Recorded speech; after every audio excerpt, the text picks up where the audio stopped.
the Picture That Studios of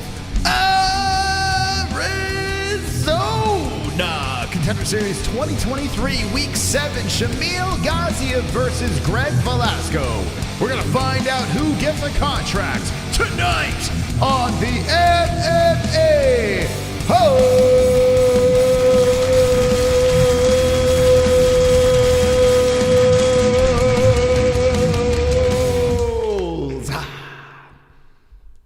Wonderful, wonderful. Oh, welcome.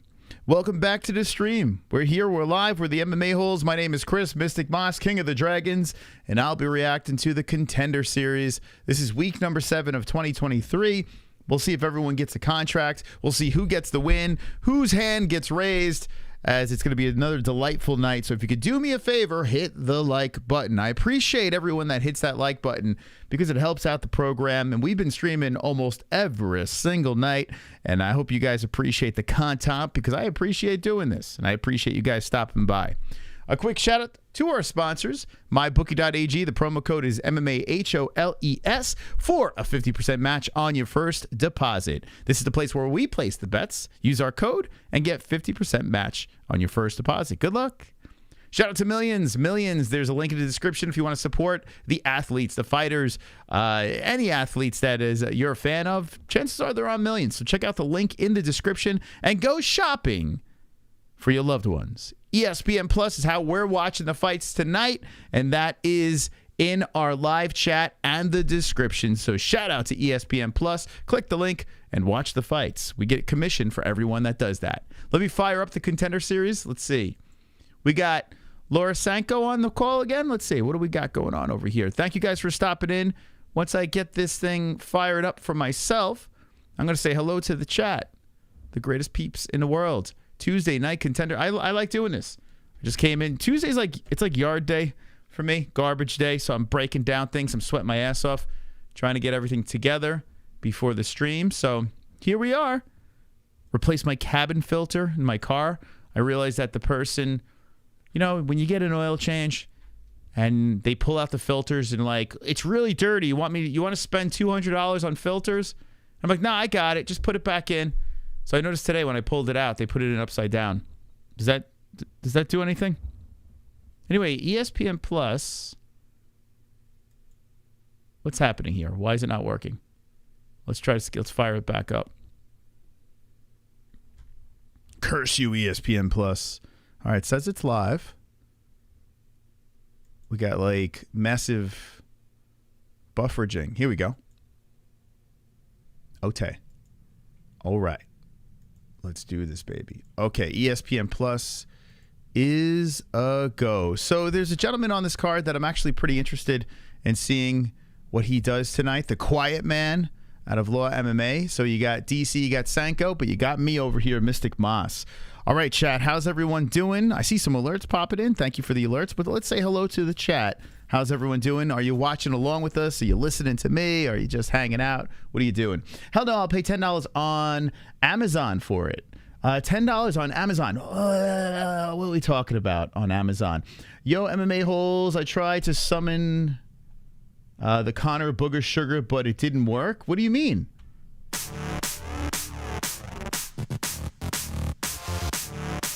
Oh, there it is.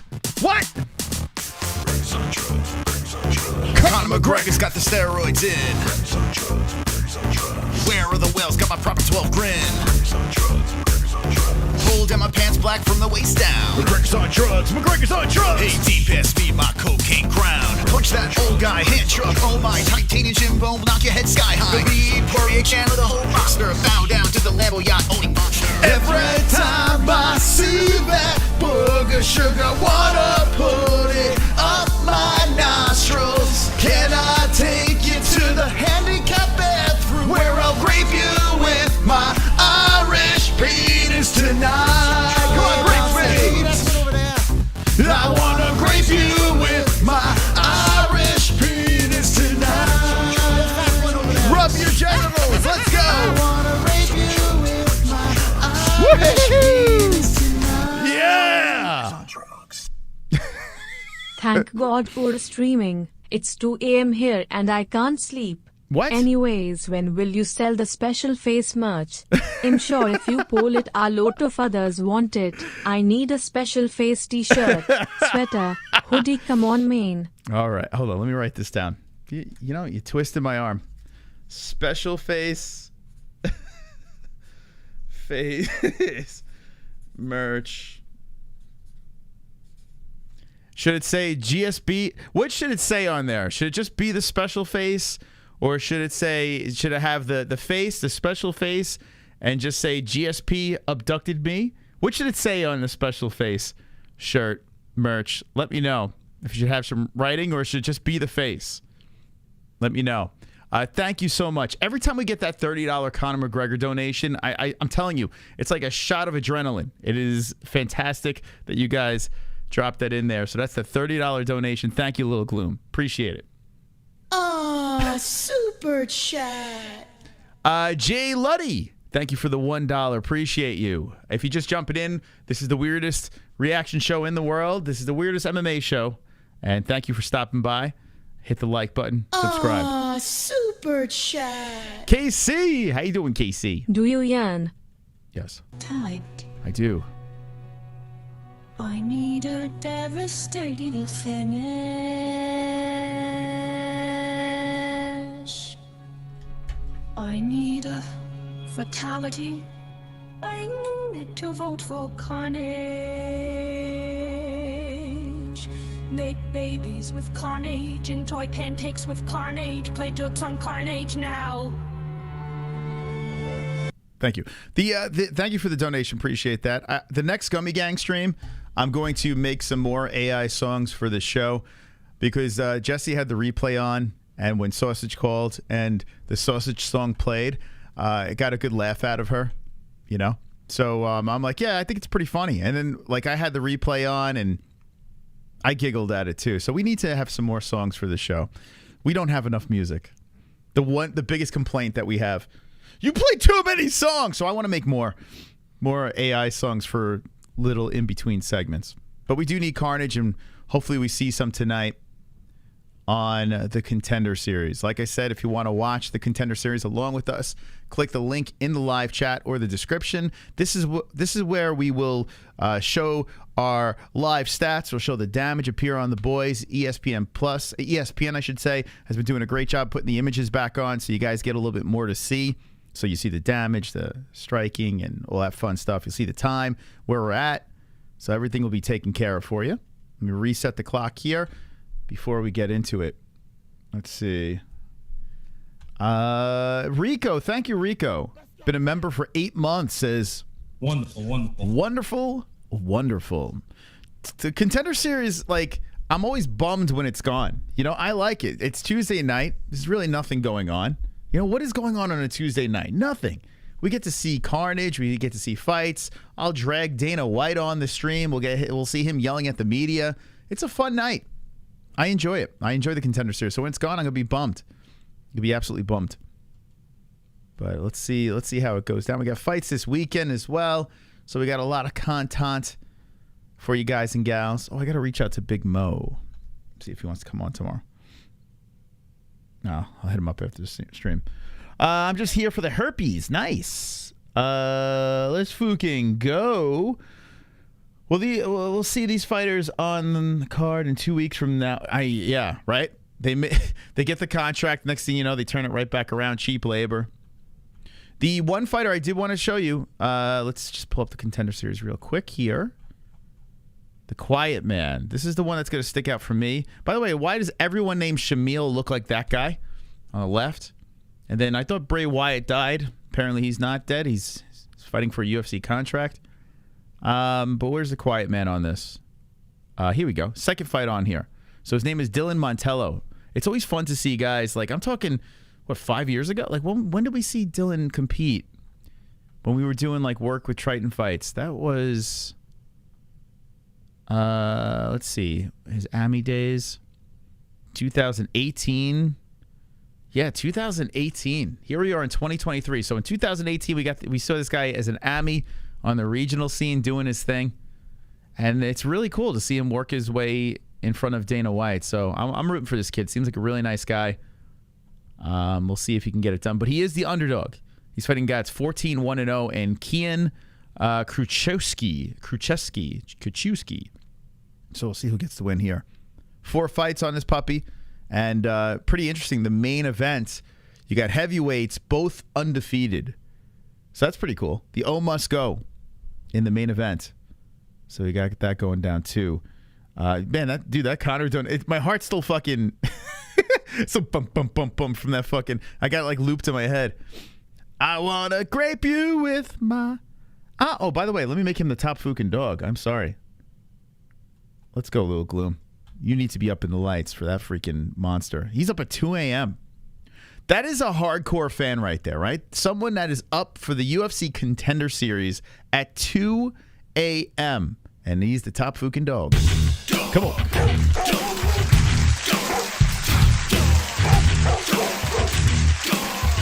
Yeah, baby. Little Gloom. Up in the lights. Up in the lights. That's right. Thank you, whoever slipped in as a subscriber. Welcome to the stream. You guys watching Top Dog, the Russian bare knuckle boxing? No. I'm not even watching BKFC. Not even watching them. But I'll check out BYB. I missed the event on Saturday because it was against the UFC, but I definitely would watch BYB. Hey, Little Gloom. Oh, wow. Little Gloom's he's a triple champ. He says, top. Dude, Little Gloom, you're the fucking man. He's a triple champ member, the highest membership other than the moderator member. I mean, that's pretty impressive. Top dog, and he's been a triple champ for 4 months in a row. Says top dog boy. Also, the face without text would be funnier, so everyone will ask. Okay, deal. I gotta fucking get a good copy of that picture. Actually, hold on. Let me see if I can. I probably could download it from Streamlabs.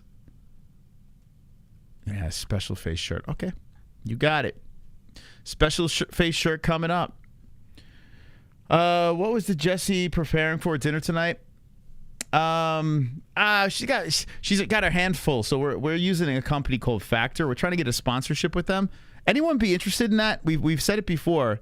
Factor is a company that the meals show up at your door, and they're actually they're healthy meals. They taste fucking good. This is not a sponsorship. But if anyone's interested in that, let me know. And we could say, well, our community's interested. I mean, we don't have to worry about making dinner. So that's what she's preparing. She's peeling back the Factor. A man of the people, baby. That's right. I don't know if they have pot pies. You got back pain? You got to take it. Sometimes you got to take just a good dump. If you have lower back pain, sometimes you're like, oh, man, my back is killing me. And the next thing you know, you take a good dump, and all of a sudden your back feels better. And whenever I have that happen, that happens with me when I'm constipated. Meals on wheels. No. Meals on wheels. No, it's like legit. Like you know what's funny? I'm not a fish person, but I told Jessie, I'm like, yo, this week just get me all the fish meals. The fish meals are delicious. They're freaking so good, man. They come with a little side. They come with a vegetable. It depends on, like, you pick what you want. Dude, I'm telling you, I could sell the shit out of this stuff. We've been using this for months. We love it. All right, let's get into the fights here. I'm not going to talk about them anymore because they're not paying us, but I legit, totally stand by this. The baby likes it too. It's great, man. It's like having a chef. It's like having a chef in a box. You just put him in the microwave for 2 minutes. He cooks you a meal. When I gotta poop, my stomach hurts, not my back. Dude, not me, man. Like, if I'm constipated, I mean, this is TMI, but if I'm constipated, and my lower back's hurting, if I can relieve myself, it's gone. The lower back pain's gone. It's crazy. But I have a lot of stomach issues. 5755 Silva, both 125. That's the stats. Okay, good. Contender Series doesn't wait. They're just like, no, we got business. Dana White's got to yell at the media, so we got to get this going. All right, let's see who gets the dub in this fight. Let's see who gets the contract. So round one of De Silva and Silva. Well, this is going to be interesting. One's De Silva, and the other one's just Silva. So here we go. Silva with a nice flurry. So Silva is in the blue wraps, and De Silva rocks back with the right hand in the red. De Silva throws a nice left towards the chest. looks to fire away. By the way, I was looking at the UFC 5. Apparently, they had a like a 20-minute video of like what's going on. That Martial Mind, nice guy, he follows us. Mixed Martial Mind. He's a video game guy. He made a video. De Silva comes in with a nice flurry. De Silva looking good here. Starting the first round with a nice leg kick and flurries upstairs. Silva tries to engage and then bounces off. But UFC 5 looks like UFC 4 with a little cleaner graphics and a lot more complexity to it. It's like, what, we gotta make this more difficult? Like, there's just more shit you got to worry about in the new game. It's like, I'm good. There's a right hand and a kick towards the body. But I just wish we'd have a fun UFC game that looks cool. You know? Button mashing fun game. Just give that to me. I mean, this shit's like, it's like playing, I don't know. It's like solving a Rubik's Cube. Well, you know, it's like, I don't want to solve. I want to just fucking play a game where people beat each other up. Nice kick, left hand to the body by De Silva. Then a retaliation body shot by Silva. So both guys let him fly here with 3:14 left in the first round. Oh, I did see Casey gifted a double champ membership. Let's go, Casey. Thank you, Casey. Whoever got that membership. Oh, Wolfpack. Let's go, Wolfpack. You got it, baby. Wonderful, wonderful. 3 minutes left on the clock, and both guys letting him go here as Silva hits him to the body. Nice jab there by De Silva, followed by the right. Wolfpack, part of the membership squad. If you guys could blast that like, I'd appreciate it. YouTube's been very, very naughty to us. We've been doing actually better on replays on Contender Series. So if you're watching a replay, hit the like as well. Beautiful right hand coming in by De Silva. Stunning on the face of Silva. So I'll give De Silva a slight edge. Even though Silva's leading in the strikes, I think De Silva looks a little bit better as a left hook loops in by Silva than a body shot. We're still very early, 2:24, and we'll see how this round plays out. Silva's controlling the center. Silva with the body shot. Another body shot there by De Silva. Oh, my God. The right hand to the head. De Silva comes in for a takedown. Then a flying knee by Silva. So De Silva is paying for the takedown attempt. And now Silva goes for a guillotine and slides right off. De Silva looking for the backside. Silva gets back up. De Silva tries to put a hook in. Boy, oh, boy. Commentating this fight's interesting with the two Silvas. Well, I guess they're not Silva. If they're both just Silva, then it could get really confusing. Anyway, Red Rap's doing work on top inside the guard of Silva. So De Silva over here trying to get some more work done as Silva gets back up to the feet. De Silva looks to pull him back down. We have 127 and a slam down to the ground. Half guard from the top. De Silva in control. 122 on the clock. What are the best supplements to take for a fighter? What do you take? You know what? I don't take any supplements. I used to take a lot, and the only thing I take is probiotic, but not much. A little bit probiotic. I just stopped eating sugar. Not stopped. I stopped dessert. I still have sugar in my diet, but I stopped eating dessert. So any fun dessert foods I cut out, and you know, I have carbs and stuff like that, but I try not to go overboard with it. But the stop of sugar helped tremendously. I noticed my digestive system has been better, and both fighters back up to the feet with 40 seconds left. But I used to take creatine a lot when I was younger, and I noticed a lot of I had a lot of negative side effects from creatine, so I stopped. So I don't take anything. With 25 on the clock, nice leg kick by Silva. With seconds left, I would say De Silva's in the lead here. He's got the control time. Even though he's slightly less strikes, 25-27, I still think De Silva's got this. But let me know in the chat if you're watching along with us who you think's winning this. Fairly close fight, but I still think De Silva's in the lead. 4 seconds left. Now Silva comes in with a flurry, and that's the end of the round.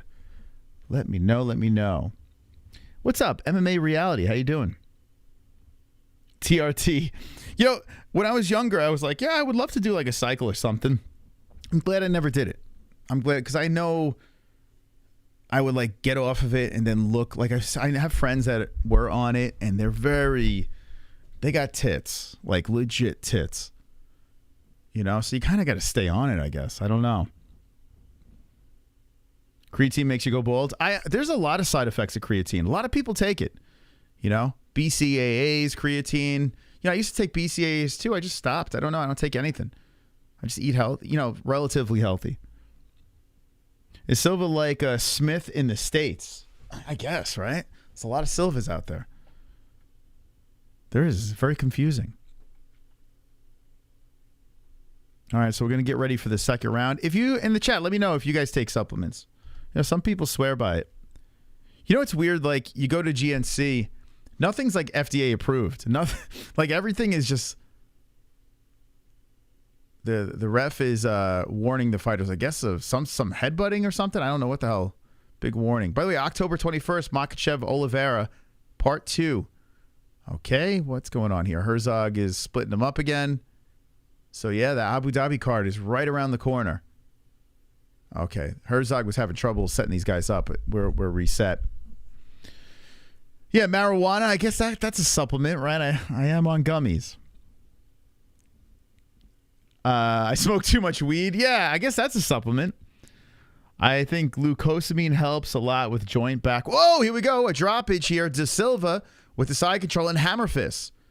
I'll keep the conversation going in a second, but De Silva's looking for carnage, and they are slamming down from the top. De Silva's trying to crack his head open. Left's to follow. The ref is looking. Rights are coming in. Silva's trying to upkick, and De Silva's unloading.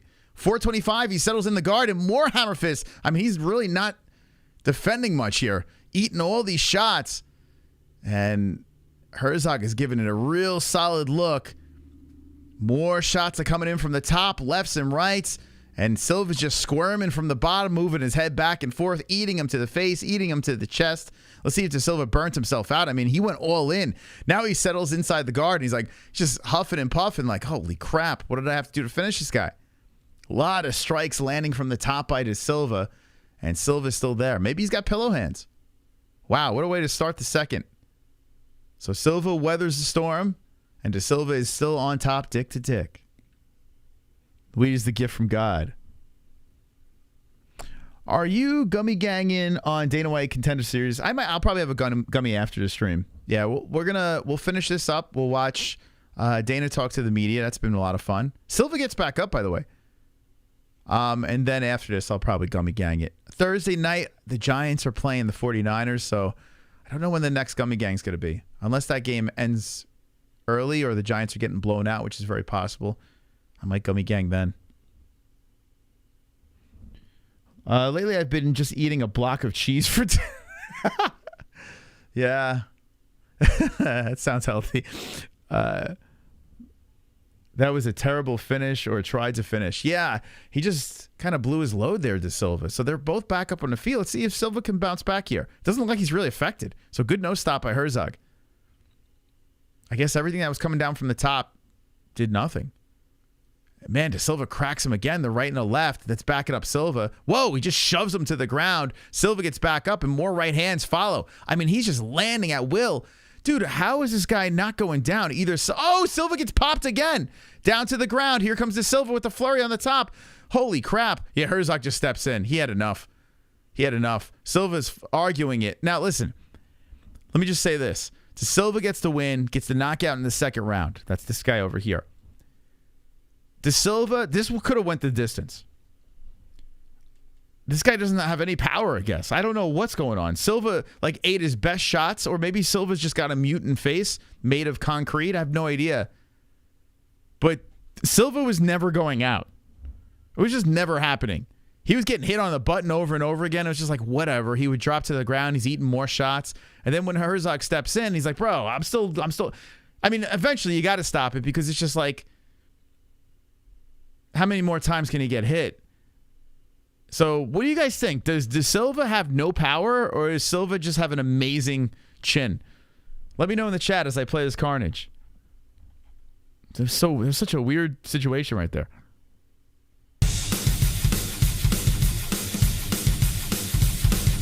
Carnage! What happened? Lick the carnage, embrace the carnage, go on a date with carnage. Vote for carnage, make babies with carnage, play jokes on carnage, masturbate with carnage, ejaculate the carnage, propose to the carnage, enjoy pancakes with the carnage, celebrate the carnage. I don't want to be a dick, but I wouldn't give him a contract because I'm afraid he has no power. That was a mercy stop. I mean, that was kind of like, this is going to go 3 rounds of him beating him up, so let's just stop it. So Igor de Silva stays undefeated, unblemished. Now he's 8-0. You know what? They are flyweights, so it's not like they're packing massive power at that weight, so I'll give him a break. It was so funny when my buddy used to watch fights with us, the Pigeon from back in the day on this show. His name is Jay. He used to say, I can't watch these guys fight because they got no power. He would scream all the time. They got no power. They got no power. Like he would say the exact same thing here. And I couldn't argue it because, I mean, this guy hit him with the kitchen sink and Silva was like, yeah, whatever. It was like he was swatting flies. But they stopped it in the 2nd round. Let's see. He'll get a contract. Win, get a contract. Yeah, eggs. So I am hardcore on eggs. Every day, I don't miss a day. I always have eggs. It's like that superfood. It is great. I could eat a hard-boiled egg with nothing on it. I can eat 4 of them. Easy. I like eggs. But you know what I do with my eggs? I put on, like, if I'm just having hard-boiled eggs, like, I'll sprinkle some of that I'll have turmeric. I'll have cayenne pepper, black pepper, and ginger, right? That's like the big 4, excuse me. Can't count. The big 4 that I do add in the morning. So whatever I'm making, I add those 4 because it's like an anti-inflammatory type thing. It's great for like fighting cancer cells and shit. So I do add that, if anyone gives a shit. Never add salt. No. But I add that not for the taste. I mean, it makes it taste better, but I could eat eggs. I could eat a baked potato with nothing on it. I'm a weirdo. I don't need much. But I eat that for the cancer-fighting reasons. That's why I do it. Toast sandwich with hard-boiled eggs. I mean, that's delicious, right? It's just like, you got to be... I don't recommend starting the day with too much bread, you know? You should probably, if you could avoid bread in the beginning of the day, eat it like lunch and dinner. But I feel like breaking the fast, you probably should avoid the bread. I cheat here and there. Did you murk Cejudo's sister? Did I murk her? That's terrible. What do you mean, did I murk her sister? I don't even know what murk means. Like, make fun of? That's terrible. Poor lady died of cancer. A pretty girl, too. Yeah, scrambled eggs are the best with some cheddar cheese. Yeah. Another thing, too, and I eat cheese. I shouldn't do it. I noticed I felt a lot better. Like, cheese is hard to digest and break down. So, like, breaking a fast with bread, breaking a fast with cheese is probably a bad idea if you're having stomach problems. But, I mean, who doesn't love cheese, you know? Cheese is great. So, like, when I'm feeling, Jessie loves it. I put together, like, I'll take, like, I don't know, why am I talking about food? You know why? Because I didn't have lunch or dinner today. It's like I'm fasting without even realizing it. I take, I'll fry a couple of eggs. I'll put it on like a little pita thing, like a little flat bread. What is it? A wrap, right? A little wrap. I put it on. I put hot sauce. I'll put those 4 seasonings. I'll put olives. I'll chop olives on there, and spinach, and green peppers. You put the fucking thing in the toaster oven. You know, you let that thing get nice and crispy. You throw the egg on there. You fold it where it cracks. It crunches. And then you push it together. Dude, it's delicious. This guy is crying. Yeah, he's trying to play the sympathy card. So that is Igor de Silva. Here's the Montello fight. But dude, it's so good, man. So good. But it has carbs in it and cheese, and you probably shouldn't do that. But it's so good. Do you get your blood checked? I don't get my testosterone. I would assume it's good because I'm a hairy bastard.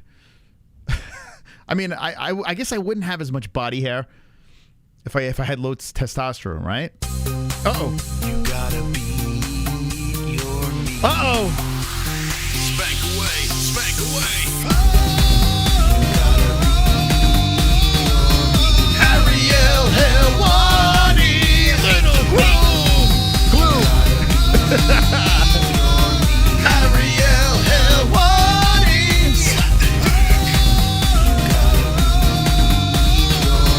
Ariel Helwani. I'm inspired.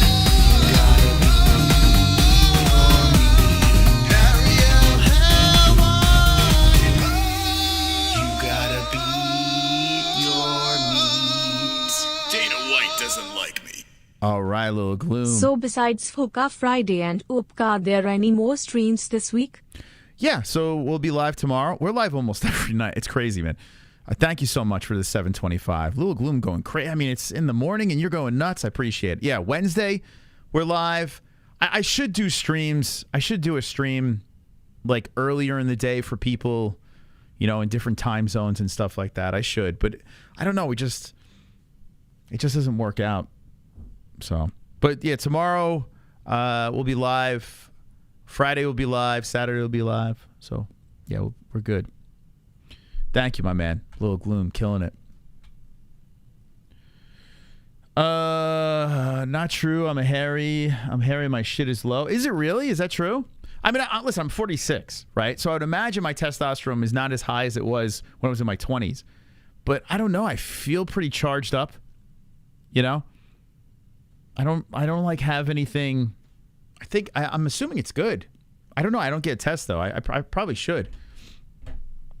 I'm rooting for Montello, by the way. Montello, I'm rooting for because of the, you know, catching this guy from his Amis to over here. He is a law MMA guy. He does do this a lot because he's called the quiet man. He's always doing this. It's kind of retarded, but I mean, I'll let that pass. It's his thing, you know. Shh, the quiet man. Shh, the baby's sleeping. You don't take TRT? No. I mean, come on, look at me. I mean, this is. There's no TRT there. You should do some whole card prediction videos before every card. I'm lazy. I gotta hang out with my kids.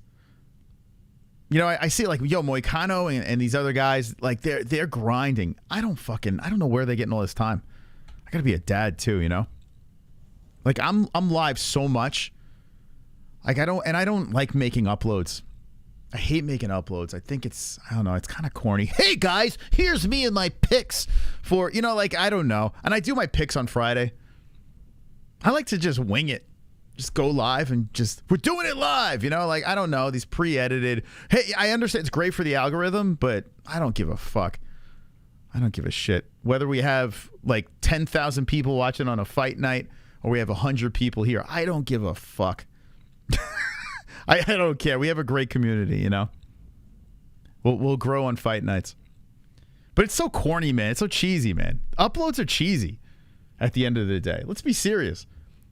People are doing 15, 20-minute uploads. They're just staring at a camera talking to themselves. At least I'm staring at a camera and I get some live feedback. You know? It's just corny. I can't sit through that shit.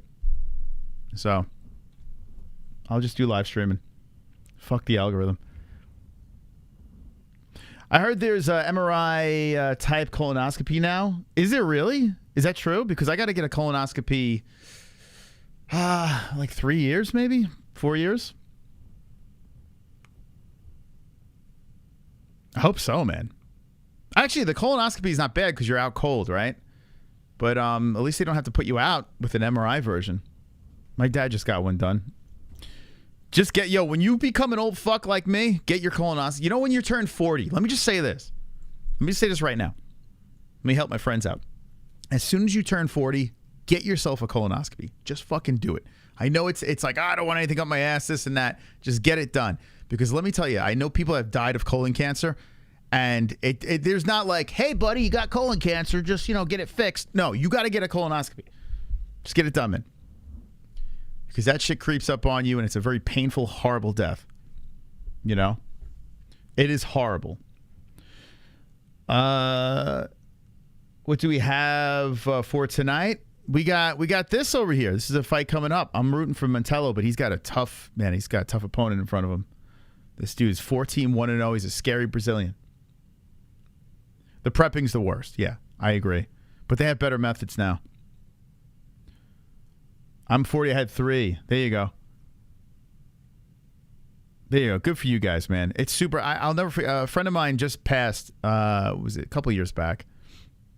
But he was an older guy. But yeah, he got the colonoscopy. It prolonged his life for another like 4 years at least by doing this. If he didn't do it, he would have died 4 years earlier. So you know, you get a little extra time on this earth But yeah, it wound up still getting him eventually. Oh, Montello's got Charlie the Cannibal in his corner. Charlie just had a big win. Let's look at the tail of tape here. I'm looking forward to this one.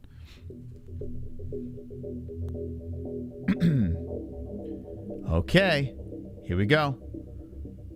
Montello 6'1", 6 foot for Krzyzewski. Krzyzewski is 154, 155. Montello 30, 32 for Krzyzewski. 73-inch reach for both guys, and they're both orthodox. So here we go. Almost everything's the same. And Montello came in second, even though he is a plus 200 underdog. Let's go. Oh, wow. Everyone, that's cool, man. Everyone's at law right now watching this. That's awesome. I hope this kid gets a contract, man. I hope he wins. I was thinking about putting some money on him, but I don't know. All right, here we go. Oh, that's cool. They just showed Law MMA over there. Give me all the TRT. The clock is at 2:08. Yeah, I don't know why that is. Here we go. It's fixed. But we're ready to rock. Here we go. Round one's about to get going. I'm going to be pretty invested in this. I hope Dylan can get it done. Dylan's on a 3-fight win streak. And we're about to get started. Montello versus Krzyzewski. The Polish-Brazilian. That's like a Polish name, right? Krzyzewski? That's not a very Brazilian name. All right, so Krzyzewski in the blue wraps. Nice leg kick to start it up. Montello eats a left hand by Krzyzewski. Oh, nice combination upstairs by Krzyzewski. Just on the face of Montello. Oh, Montello eats a hook. Damn, Krzyzewski beating him up already. Montello tags him with a right hand. That's got that's got his interest here. Montello hits him with the right. Krzyzewski with the right just graces off the gloves. But Montello already showing a lot of redness from the combos by Krzyzewski. So Krzyzewski's got the tight combos. They collide with leg kicks. That backs up Montello. Krzyzewski looking to move in, goes with the left jab to the body. Leg kick by Krzyzewski. Montello hits the cage and bounces circles. Goes to the body with the left. 4:10 on the clock. Nice right hand by Montello, but Krzyzewski rolled with that, then followed up with a knee. Montello with the kick to the body. Ooh, beautiful right hand. Following that one, left hand by Montello. Montello comes in with the left. Krzyzewski eats it. Backs up a little bit. Nice left hand again by Montello. 5 by the right by Krzyzewski. A left hand Krzyzewski landing on the face of Montello. More punch face by Krzyzewski. Grabs Montello, rocks him with the right. Oof, leg kick by Montello. Krzyzewski just standing in the pocket. He is a vicious striker. He doesn't exert much energy too, which is kind of smart of him. Just waiting there. Eats a leg kick by Montello. Oh, beautiful right. Man, very accurate. Right, left, right. Again, Krzyzewski landing on the face of Montello. Another right by Krzyzewski. Damn, this kid is accurate. Montello tries to fire in with the right. There goes Krzyzewski with a left. Krzyzewski is doing very well here early. And like I said, he's not exerting much energy. Waits for Montello to come in and cracks him.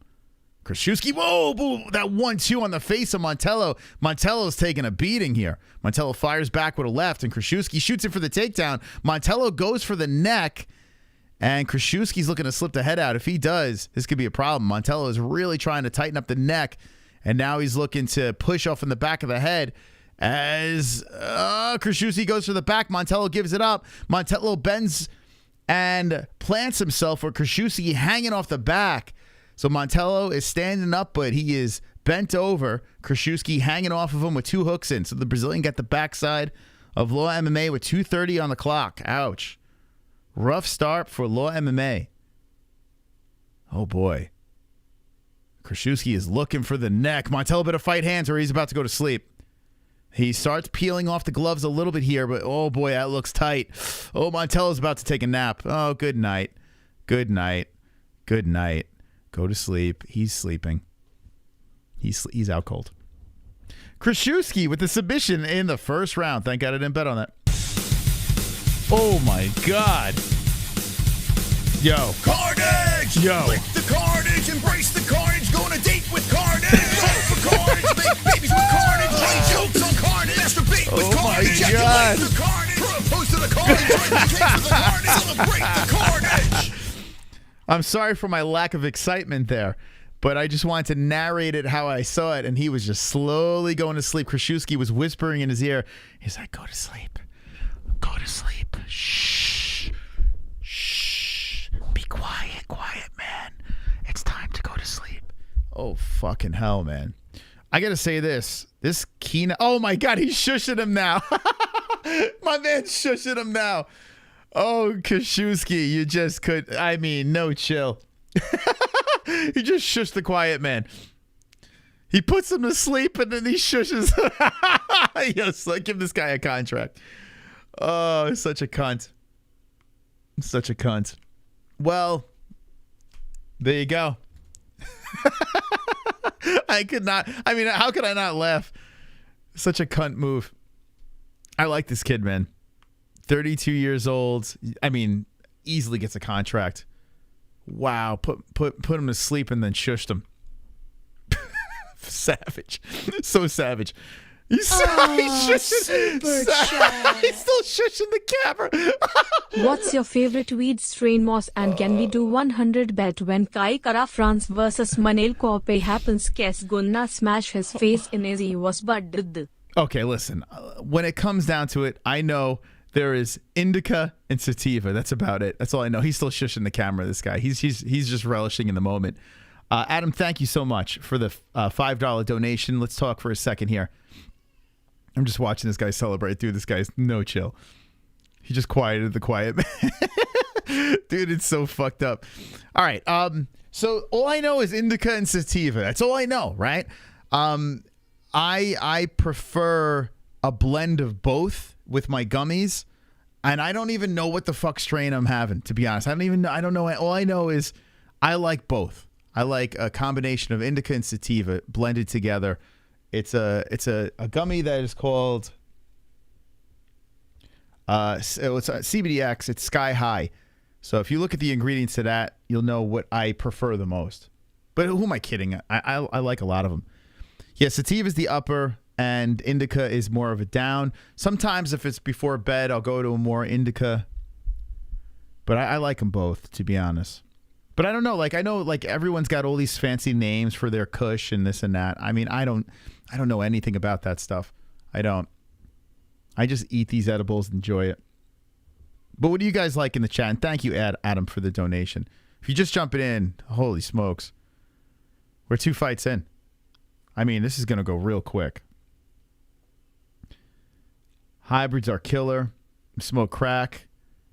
Moss takes hemp gummies, not even a real can. Well, Delta 9 is real. That's actually real. I mean, no, Delta 9's not real.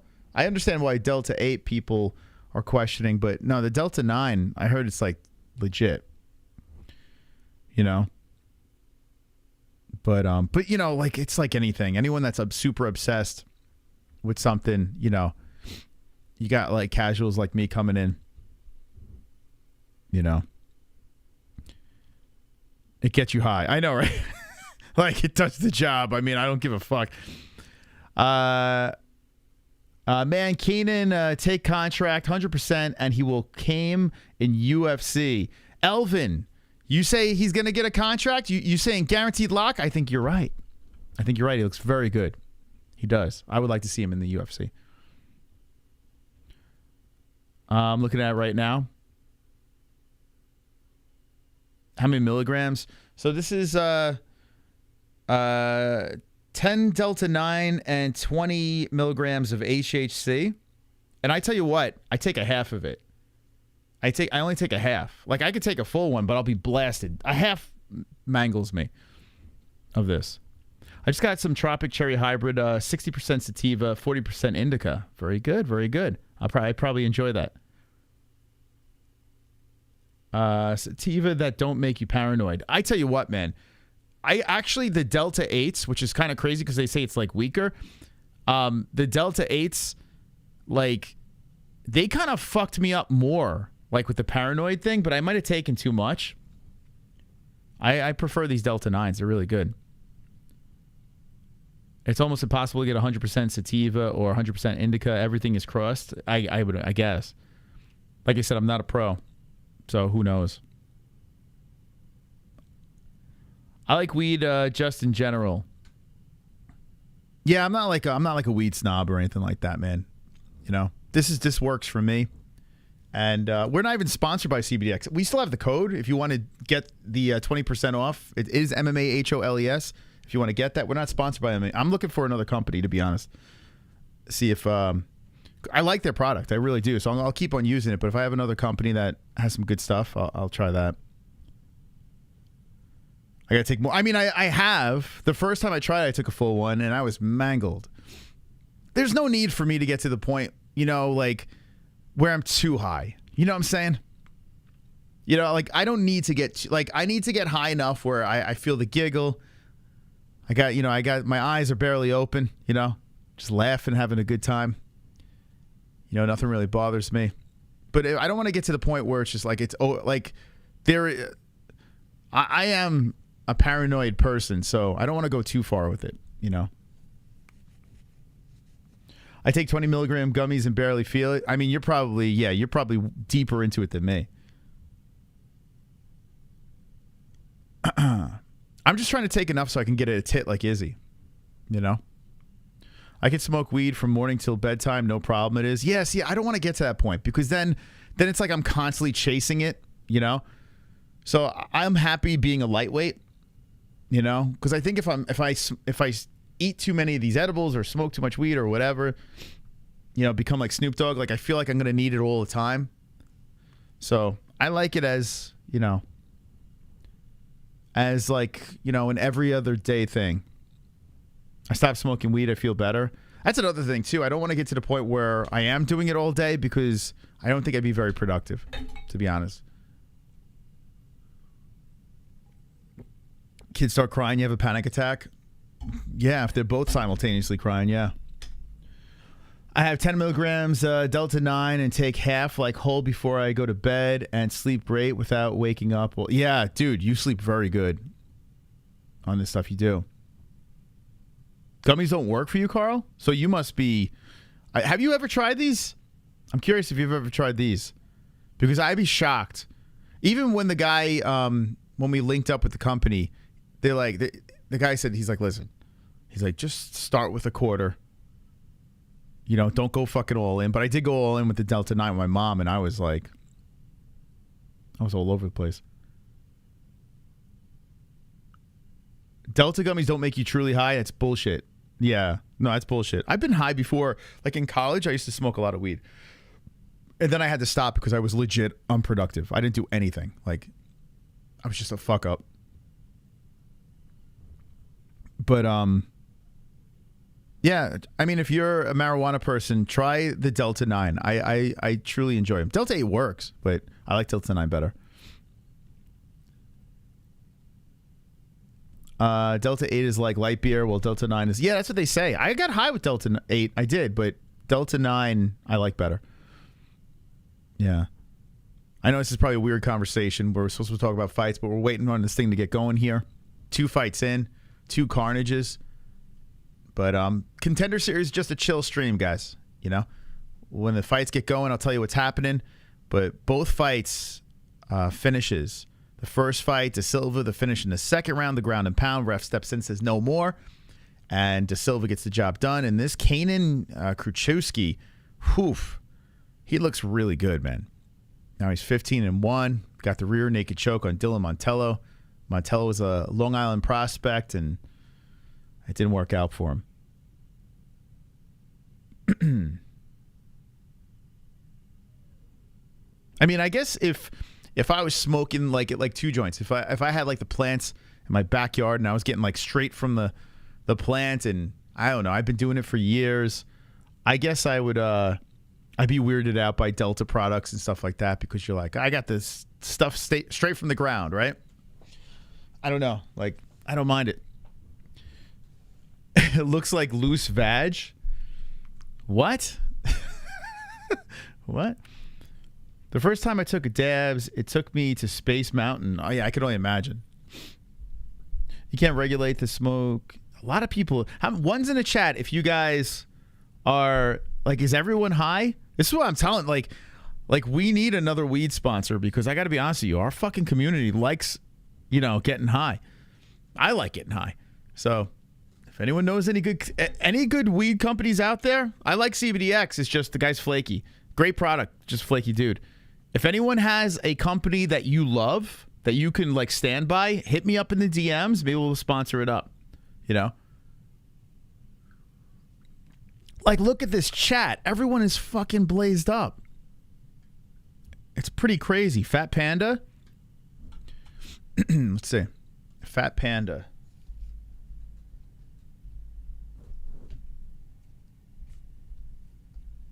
Preferably a company with edibles. All right, Fat Panda. Let's check them out. Okay. Dun, dun, dun, dun, dun, dun. Oh, let's look. Yeah, I want a solid weed sponsor. Because, I mean, our fucking community, we love that stuff. I go to the store, but nothing shows up. The fuck? Oh, here we go. So they got some flour. Focus on high premium extract, no additives.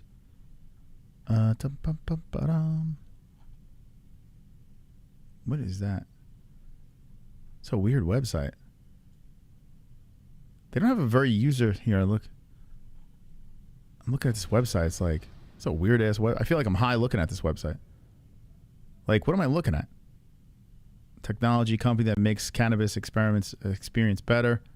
So is it just flour? Like, I go to the store. What the fuck am I looking at? Our scientific, social responsible approach to products develop. Okay, that's great. But what, like, how do I buy your shit? Like, where do you find their product? Huh. They got partners. Partners. Dude, this website's really weird. All right. Let me get out of here. Delta Munchies? Yeah, what the fuck kind of website are they... That website is like, you got to fucking go through a labyrinth to find the product. Sleeper Life is weed is the new antidepressant. I agree. Like, I haven't had a panic attack, and I only do, like, I'm on a Delta 9s like every other night. I usually go with it, and I haven't had a panic attack in months, like a straight up panic attack. I've been stressed, but my levels have been a lot lower of stress ever since I've, got on the gummies.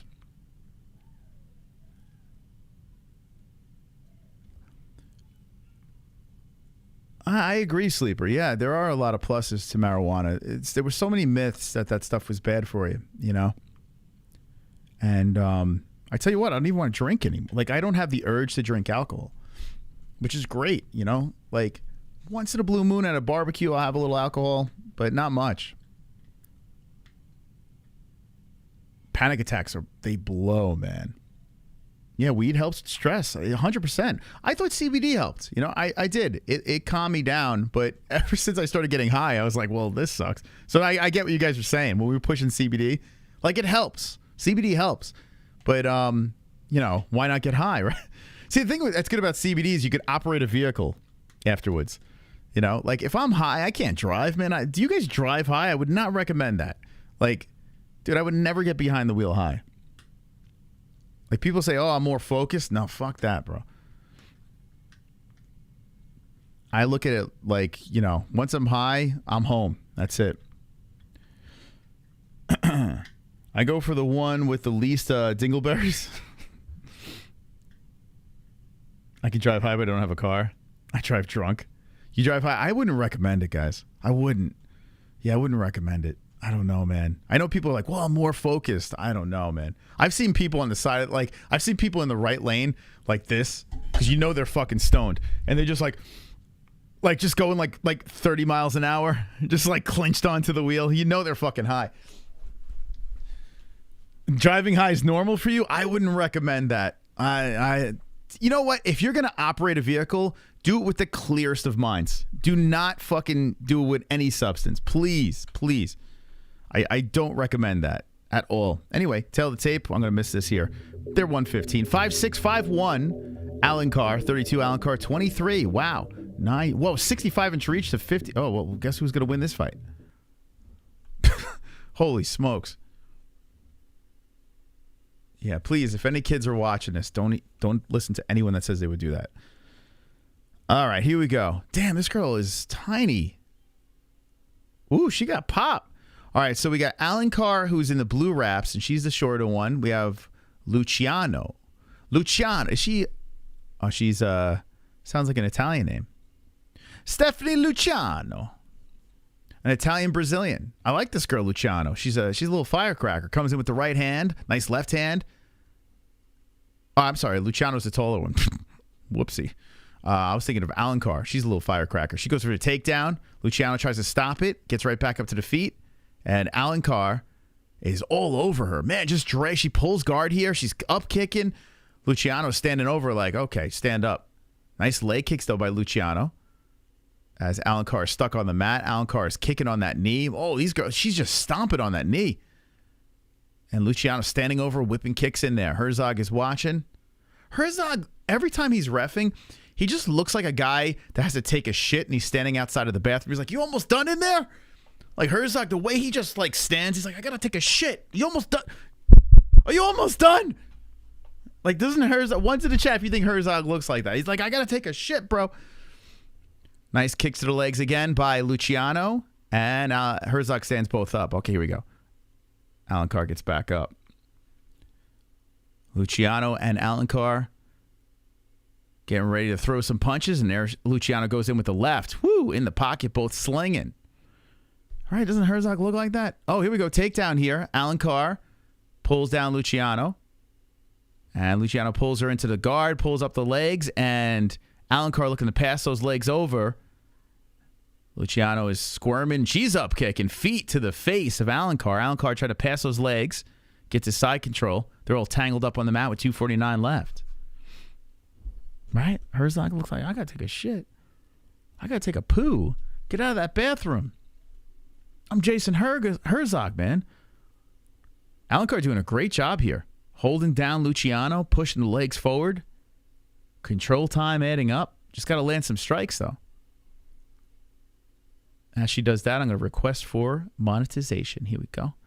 We'll put that in there. Alencar, not quite half guard, but nice elbow from the top by the small one, Alencar. Alencar, I don't know. But Luciano having all sorts of problems. Brazil on Brazil violence. Luciano pushes the hips towards the cage, trying to get back up, and Alencar is on top, half guard. Just holding her down here. 2 on the clock. Luciano in trouble here. She's just trying to do anything she can to get back up, but Alencar just holding her in place, and an elbow to the ribcage by Alencar. Alencar hits it to the ribs some more. A little bit of a stalemate, even though Alencar's in the better position. I mean, a couple of rib shots are coming in, but Luciano and her are tied up here. 1:37 on the clock. Every once in a while, Alencar will throw something in there to keep it going on the ground, but not much activity. With the see-through shorts, but Luciano is still hotter. Yeah. I would say if you're just going by looks, yeah, I prefer Luciano too. I would order her off the menu. But yeah, you could see through. You could see the anus of Alencar if anyone's into that. Alencar is on top, sitting on the thigh, and she's trying to slide the right leg out to advance her position here. Luciano trying to keep it between, but Alencar does get the leg out, and now Luciano's bucking, and Alencar is looking for a mount. Alencar hits her with a left from the top. I mean, she is doing a great job. Whew! Oh, almost kicks her in the face there. And Alencar is holding onto the cage. Herzog's got to stop her from doing that. A left comes down from the top by Alencar. A lot of active. Oh, these elbows by the little Brazilian coming down Alencar like a little tornado. But Luciano does get That's why I wanted a fan. That scared the hell out of me. A sold-out crowd to walk out that tunnel, Damn it, I didn't blow the pause it. roof off this place, and look over and see my son like, wow, Dad, that's you. Oh my God, you and see got the look me. on his face. Bastard. Wow, Dad. Wow, Dad. You got me. You make me feel so proud. Daddy Cowboy. Make me feel so proud. Daddy Cowboy. Alencar is going to win the first round. Don't cry, Daddy Cowboy. Don't cry. You got me, baby. You're making me feel so proud. And see the look on his face. Daddy Cowboy. Wow, Dad. Wow, Dad. Thank you. Rafa Cops 2925. Watching at 3 in the morning from Stop. Germany right now. Let's make the cowboy cry, please. Good night. Wow, are you really coming in from Germany? And you dropping the daddy cowboy? Come on, champ. That is Wonderful. that is wonderful. absolutely wonderful, wonderful. Thank you so much. From Germany. That is awesome. Thank you. That is super cool. Anyway, Alan Carr does win that round. We're going to get ready for round number 2. She is a little firecracker. Caught me off guard with the daddy cowboy. Banana. Thank you guys so much for the donations. Lil Gloom is the top fucking dog with the $30 donation, but you guys are making it rain tonight. I appreciate it from the bottom of my MMA hole. Thank you so much. Let's get ready for round number 2. And if you haven't hit the like button, please do so as we are ready for some more action. Female activity. I tell you what, women's MMA has gotten a lot better lately. I don't know what happened, but there's a fire ignited, and these girls are slinging as Luciano is fighting like she lost that first round. She's letting the hands fly here early. A kick to the body, a flurry upstairs. And Luciano's biting down on the mouthpiece, moving in. Alan Carr is going for the takedown. A sprawl by Luciano. She stops it. Then a kick to the body by Alan Carr. 4:35 on the clock. Luciano comes to a nice leg kick, a right hand by Alan Carr. Nice left, the right by Luciano. Shoots in Alan Carr again, goes for the left leg, and that sprawl is not good. There we go. Alan Carr tugs her to the ground. Luciano got to get better with those sprawls. She rolls around. Alan Carr tries to keep her down to the ground. Luciano tying up the legs. They're tangled up on the mat like a pretzel. Both girls. Just every limb is intertwined. And Alan Carr is trying to work her way to the back position. Whoa, slick. Little Brazilian gets the backside of Alan. Wow, how did she do that? Luciano. Man, she worked it. That was clever. She got the lock around the waist, and Luciano, who is trying to fight her off here, Alan Carr just hanging on to the backside. Luciano trying to spin into it. Holding on to the gloves is Luciano. And Alan Carr is just hanging off her here. They're stuck on the mat with 3:39 left in the second. Wow, a daddy cowboy from Germany. That might be a first. Luciano got a nice fucking booty, says Lil Gloom. Yeah, Luciano is definitely the more attractive of the two. But she's not winning this fight. Alan Carr doing her thing. Luciano punching over the shoulder. Now rights from Alan Carr coming into the side ahead of Luciano. A strawweight bout going down here. Two young prospects. Alan Carr is undefeated at 4-0, whereas Luciano is a 5-1 plus 200 underdog. Luciano trying to hold on to the hands, but the lock around the body's still there. Alan Carr is still in control of the back. Back from my kid's soccer game.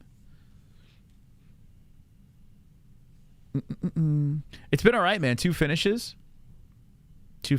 Hope your kid won.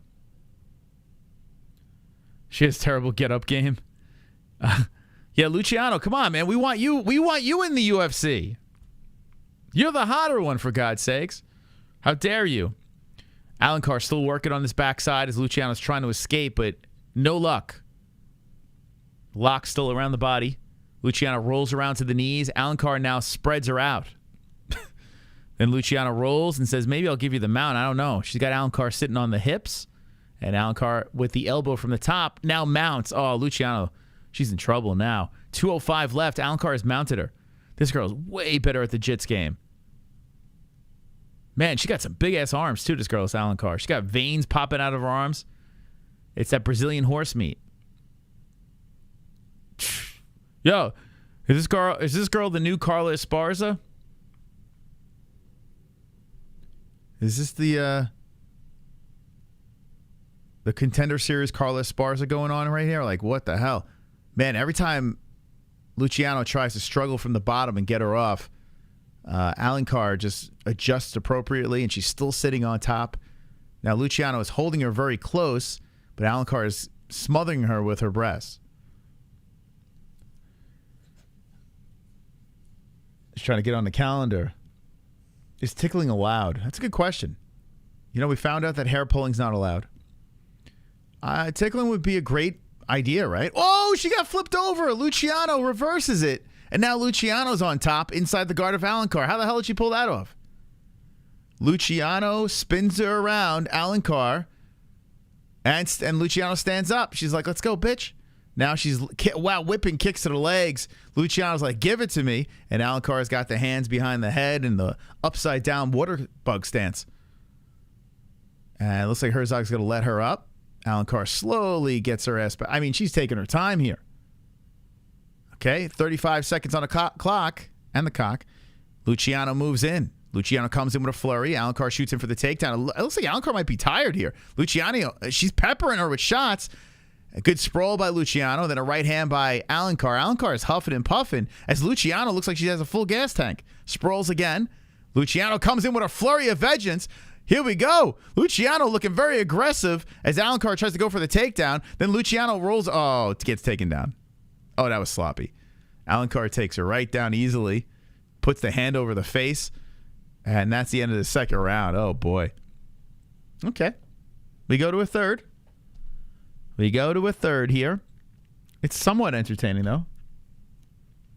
I hate takedowns and no setups. That was a really sloppy sequence that happened there. Luciano was just like, I just got to get something going, and she made so many mistakes. So I would imagine Alencar is up 2-0. I would imagine. Okay. As you can see, we're all rooting for the hotter one here. So this is what happens behind closed doors in a lesbian household. Yes, that's exactly what happens. Super chat. That's exactly what goes down. Camel clutch. The camel clutch. There we go.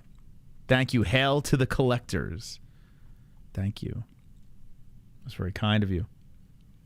The camel clutch. Okay, let's get ready for the third round here. We have a clamtacular event going down. I'm weirdly entertained. I don't know why. I guess because the first two fights, we had big, good finishes. So we got a decision going here. The only thing is, our girl Luciano is not doing very good. Even though she's leading in the strike. Did anyone think that she did enough to win the second round? Man, I hope Luciano starches her here. So Alencar looking to let him fly. Luciano moving in. Luciano, nice straight right hand to the face of Alencar. Another, here we go, flurry again. She comes in with these flurries. There's another flurry. And then Alencar is just waiting to shoot in and just take her down. There's a good sprawl. Luciano stops it. How many takedowns did she stop? Wow. 4 of 11. Nice right hand again by Luciano. Sprawls again as Alencar is coming in. And she just keeps on trying to go for that takedown. Luciano pushes her to the fence. We get 4:20 left in the third round. And Alencar puts the legs around the body of Luciano and tries to pull her down. A little pull guard action here. Luciano trying to shake her off in a humping position. And they both settle down to the ground. So Luciano inside the guard of Alencar. Yeah, very lesbian-like activity going on here. As Alencar is trying to hold on to the back of the head, Luciano stands up and says, get up, bitch. Whips some kicks into the legs. Alencar puts her hands behind her head, and Herzog stands him up. Here's the problem. Alencar's taking her sweet-ass time getting up. I don't like this. She's just slowly getting up, and it's just like, you should allow the opponent to go in there and just pepper her with strikes. So you should allow the opponent, oh, nice flying knee, like a soccer kick. That's when it should be allowed. Man, Luciano's coming in really aggressive. God, I hope Luciano finishes her. Alencar looks kind of tired out there. She keeps on going for this leg. Luciano pushes her down. Luciano with the body shots coming in. Alencar, the undefeated girl, trying to grab that single leg, trying to trip down Luciano. Luciano trying to pull off of... You could tell Dana White's rooting for Luciano. I'm watching him in the seats. He so wants Luciano to knock this bitch out.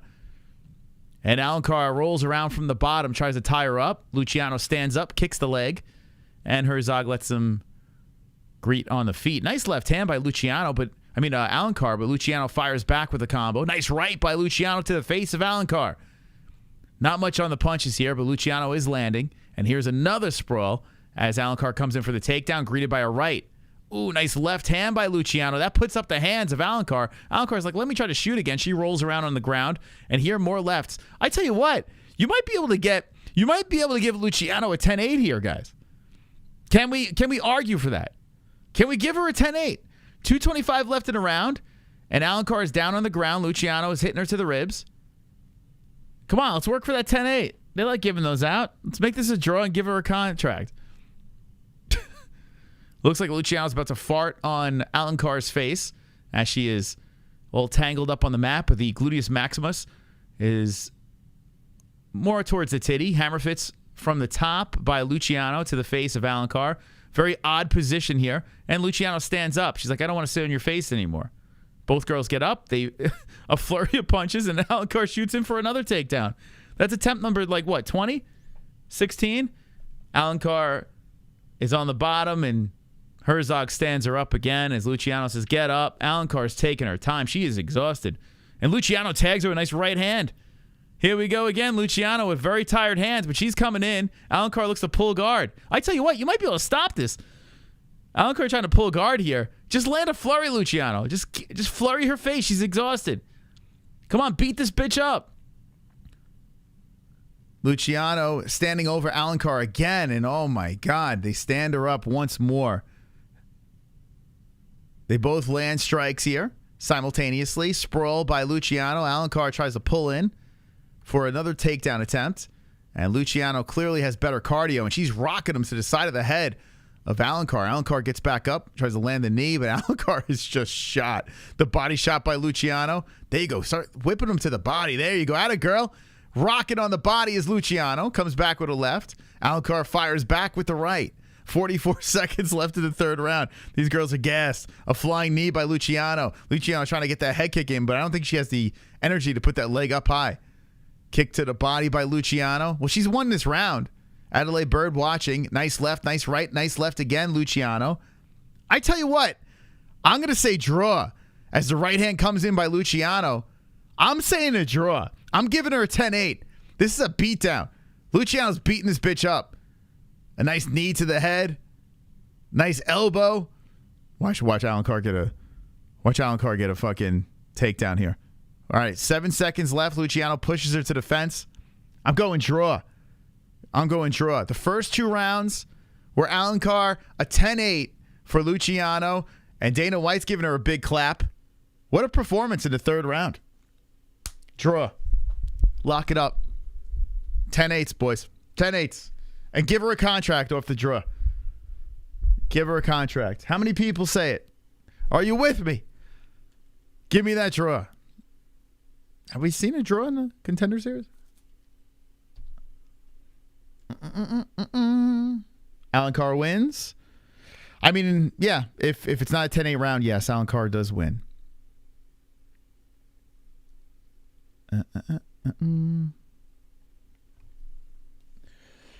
Luciano has an OnlyFans. Jessie can beat both these girls. Yes, that is true. That's very true. And the guys. Jessie could beat them all up. Dana wants that vag. 10-8, baby. Come on, draw. Gonna wait for the scores. Luciano, she's celebrating like she won, and she's yelling at Dana White now. She really is trying to make a play for this contract here. She nodded her head. Like, Dana probably says, yo, if you get your hand raised, you're getting a contract. Does anyone think that Luciano got the second round? I don't think so. Oh. I think DC's with me. I think DC just said 10-8 third round. I think DC's with me on this one, guys. I think DC's with me. Let's see. Wait for the scores. Get ready. Mystical Moss.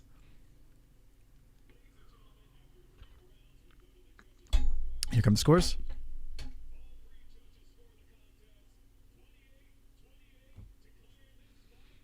A draw, bitch. All three judges. All three judges. All three judges, motherfuckers. All three. They call me Mystic Moss because I see these things. I mean, that was obvious a 10-8 round. Obvious. Told you. See, that's a 10-8 round. Not what we saw in the fucking Shevchenko fight. That's not a 10-8 round. That round, beginning to end, this girl was begging for mercy, man. Alencar was trying to sniff this takedown. She's trying to pull guard. She's getting battered all over the fucking place. That's a 10-8 round. And then the Grasso fucking Shevchenko. You have Shevchenko winning the fight, winning the round up to a minute 30. And then you had, the reversal and then a swing of momentum and then all of a sudden 10-8. Like, how does that work? Luciano. I was calling Luciano. Luciano's going to get a contract. You'll see. You know what? She had an incredible heart. You know, Dana's going to be all over that. Come back to my green room. Let me slap you around. Damn. 2 more fights. JaCobi Jones versus Daniel James Allen. Coming up next. I'm going to start an OnlyFans of me looking at people's OnlyFans. Yeah, go ahead. You might have something there. People would eat that up. Look at Stephanie Luciano's Tapology page. That pic is intense. Let's see. Luciano. Oh, I didn't see this one. Oh my God. So the one I was looking at was this one here, right? I'm looking at this one here. She looks fairly innocent, right? And then you go to her tap. This girl's nuts. This girl's crazy, man. Bring her in. Bring this crazy bitch in. Dude's nuts. Dana wants to take her to the handicap path. He wants to grape her. Yeah, Luciano looks crazy, man. Good catch. Okay, here's the next 2 dudes. Another undefeated fighter, Daniel James Allen. Look, I mean, this is nuts. How does this guy have only 4 professional fights and he's fighting for a UFC contract? That's insane. Like, if you were to tell me this like 7 years ago, that fighters are going to have 4 professional fights and have a shot to get in the UFC, that is, if you're going to become an athlete, well, this is the way to go, right? You don't really need much experience to be a professional fighter at the top of the game. Top level, top tier.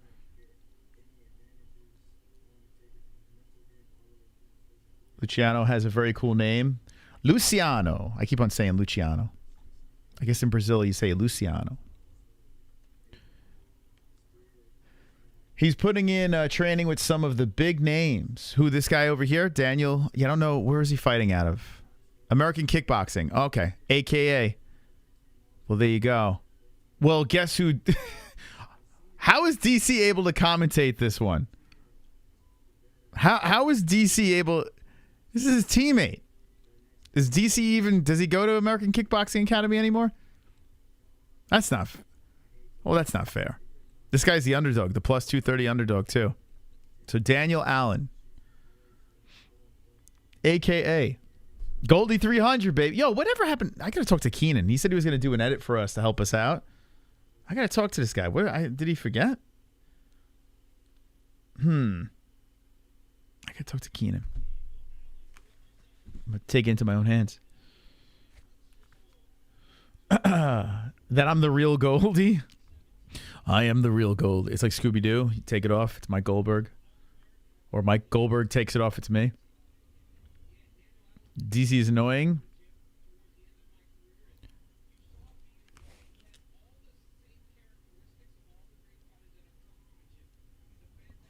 I'm listening to DC talk about this guy. He's a fantastic wrestler. So he says, let's see what the finished product looks like. So I guess this is a prospect out of AKA that...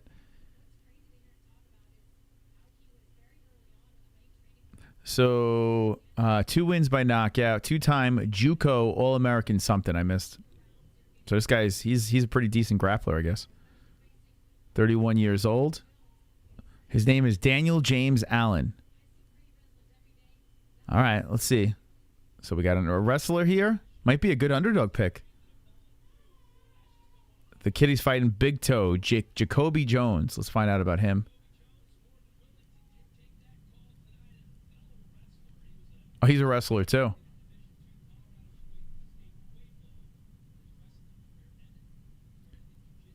So DC did he talked up the other guy, and I can't remember the other commentator's name.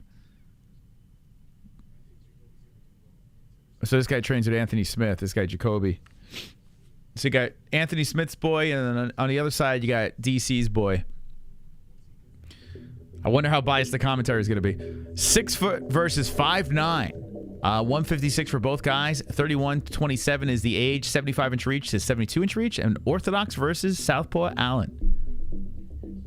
Okay.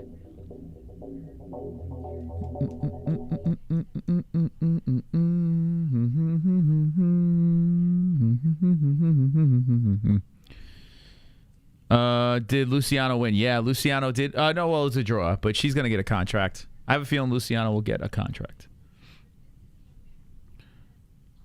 That's my guess. The octagon probably smells like tuna. Oh.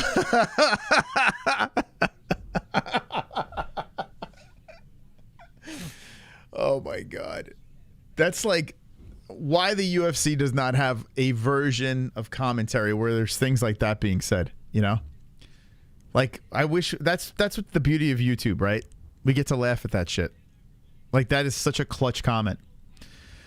All right, so I gave you the tail of the tape because he's right. It probably does smell like tuna. This guy likes tigers and Superman. Okay, here we go. Let's get ready for round one. We got 2 more fights. We got Robert Englund. Freddy Krueger is your referee for this one. He's got the burnt face and all. Here we go. Round 1. Fight! They both touch gloves, and here we go. Allen blue, Jones red. Let's see. How quick does this hit the ground? So Allen is throwing out that jab there, trying to stay loose. Ooh, beautiful right hand by Allen. I tell you what, Allen, probably a good under, huh? Probably the best bet of the night. Watch it get smoked here. He's swinging like a lunatic. So Jones circles around. He throws out that jab. Allen standing right in front of him. Jones switching. Then goes back to the orthodox stance. Tries for the high kick. Swiped away by Allen. Allen shakes his head no. Jones tries to stomp on the lead leg. Allen looks to come in with a nice straight left hand by Allen. Jones resets, comes right back, and greets him in the middle. Here comes Jones with the right, and doesn't land with that one. So Jones and Allen, they're saying they're not landing. Oh, they simultaneously. Oh, here we go. Allen shooting in here as they simultaneously land kicks. And here we go. Allen against the fence, lands a flurry, but Jones has separated from the cage, circles back to the center. See some speed here between the guys. So a lightweight bout, first round, a.k.a. in the blue and the red, coming out of Factory Muay Thai.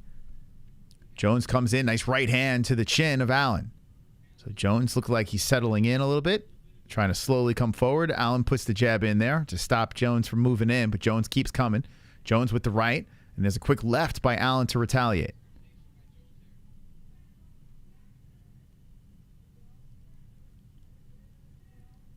Both guys slowly circling each other.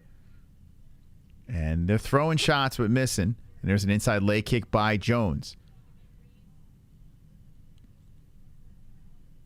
Jones trying to move in there with the combos.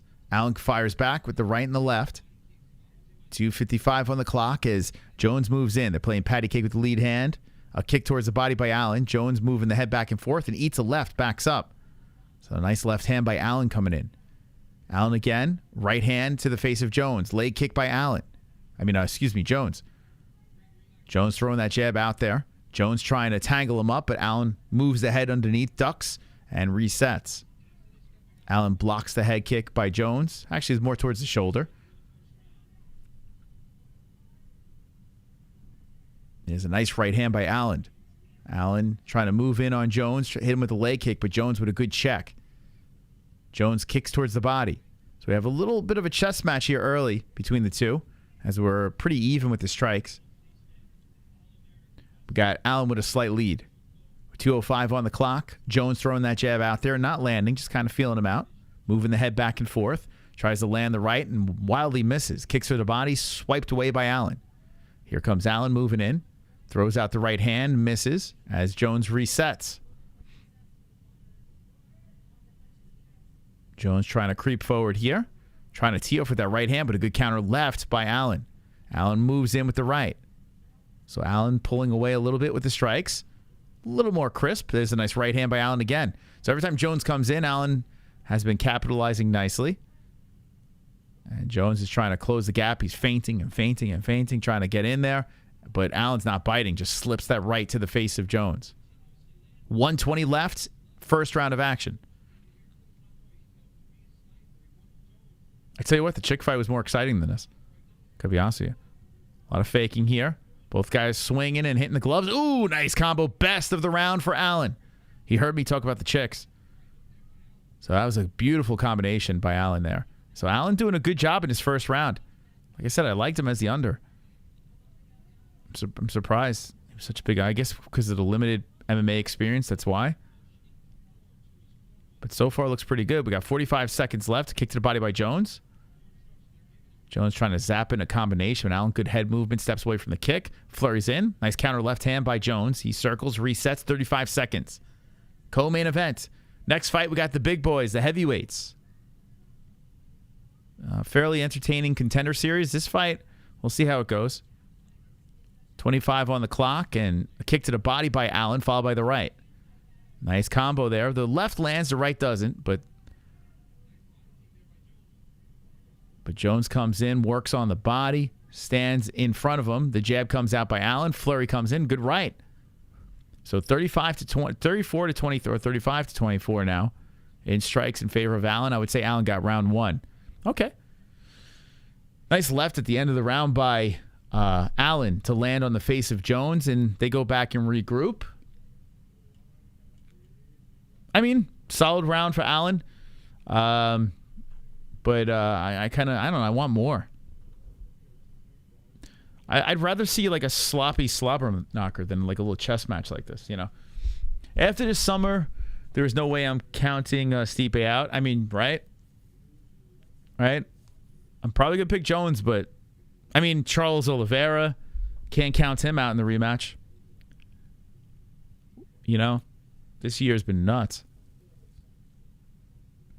Was anyone else bored by that round?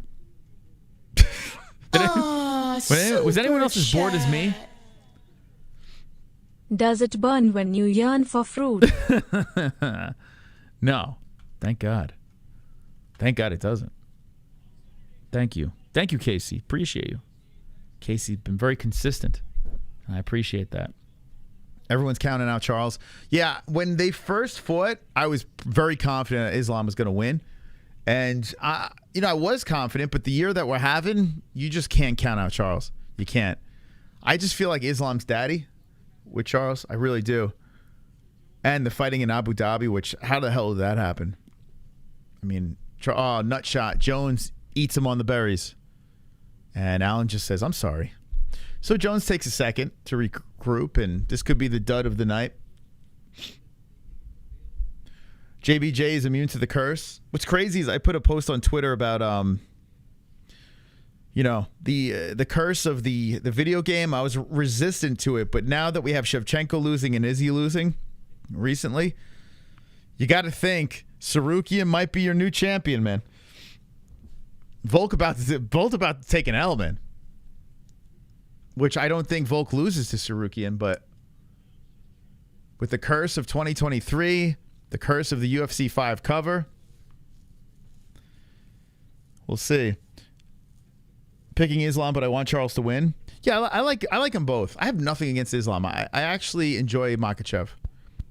I like Makhachev. I don't know. He doesn't bother me. And I like Charles too. So either way, I just feel like if Islam keeps winning, it pisses more people off. So I'm kind of leaning towards Islam winning. I hope he wins. You know, because you got the super supporters and then you got your super haters of the neckbeards, right? So it's more fun. Whereas it's Charles Oliveira, like everyone kind of likes Charles, you know. There's no like we're not at each other's throats with that. But at least with Islam, there's more at each other's throat stuff going on. So I'd rather Islam win. I think it's more fun. Oh, nice combo by Allen. So it seems like Jones is good after the nut shot. Whatever I can get more controversy. Charles Oliveira, I don't get. Oh, man, he's crisp striking by Allen. Lands on the face of Jones again. The right, the left. There's a nice right hand by Jones. Tight right. And there's another combo by Allen. Here we go. We got a fight. 4 minutes left, second round. I would like to see Charlie win. I'm not particularly invested in either. I want Colby to be. Yeah, me, for content reasons, I'd rather see Islam win. More arguing, and I like that.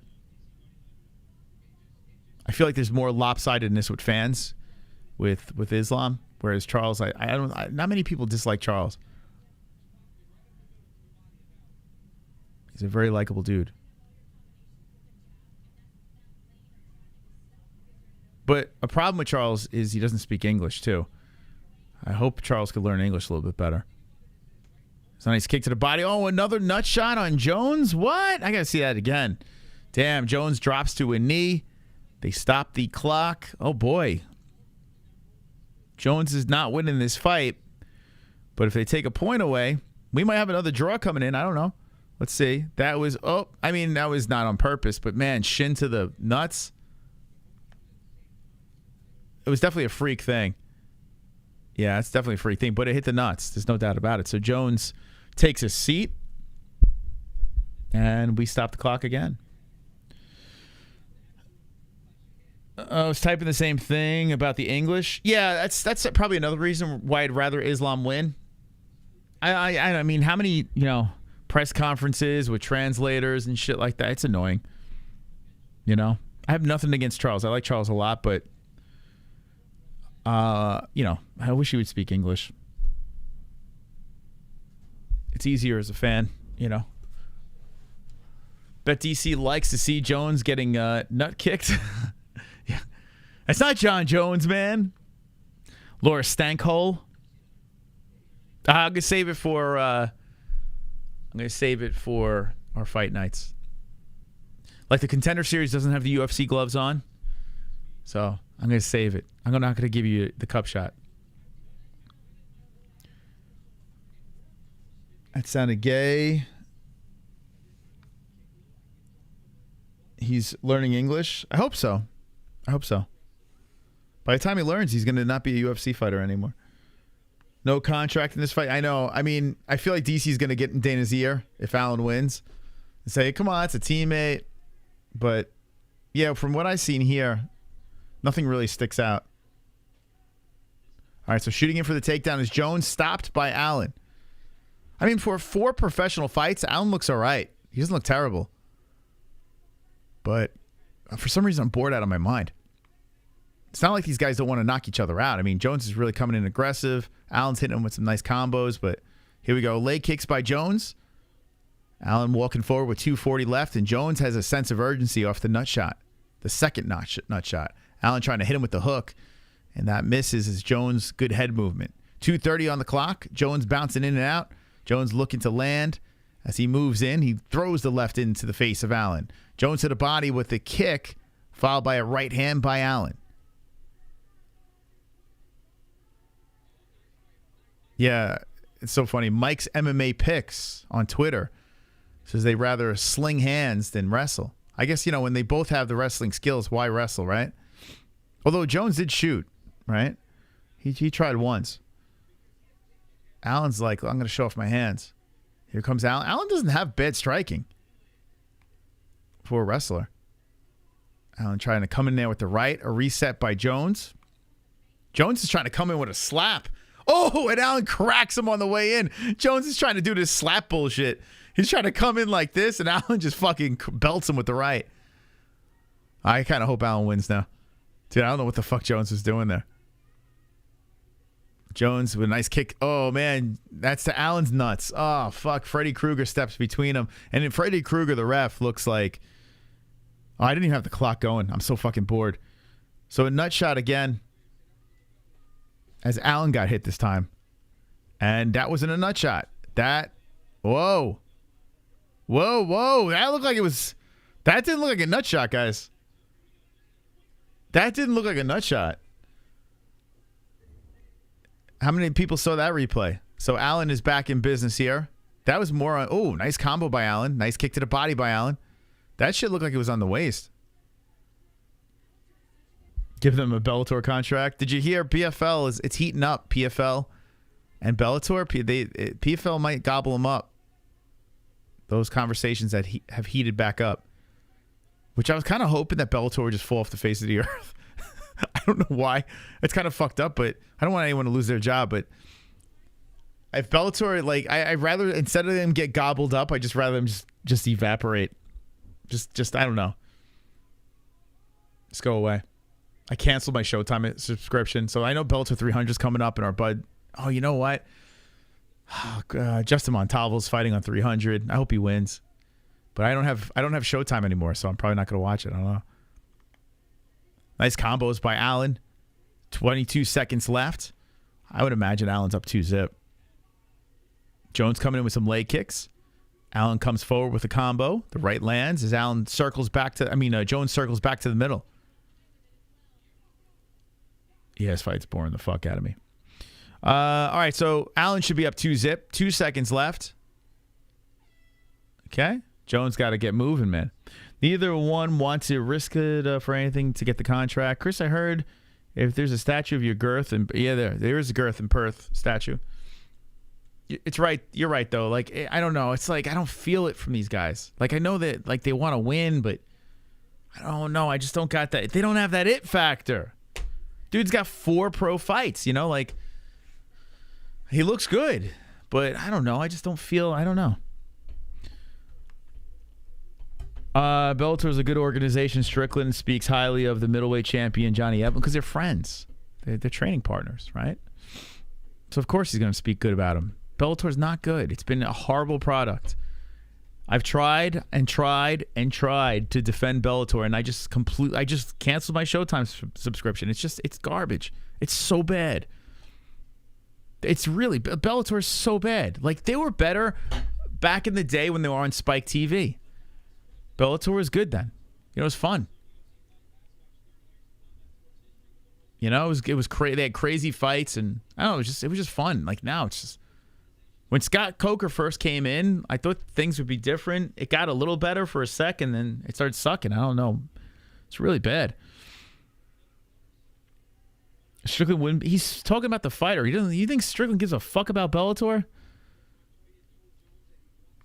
Strickland don't give a fuck about Bellator. I don't know what you're talking about.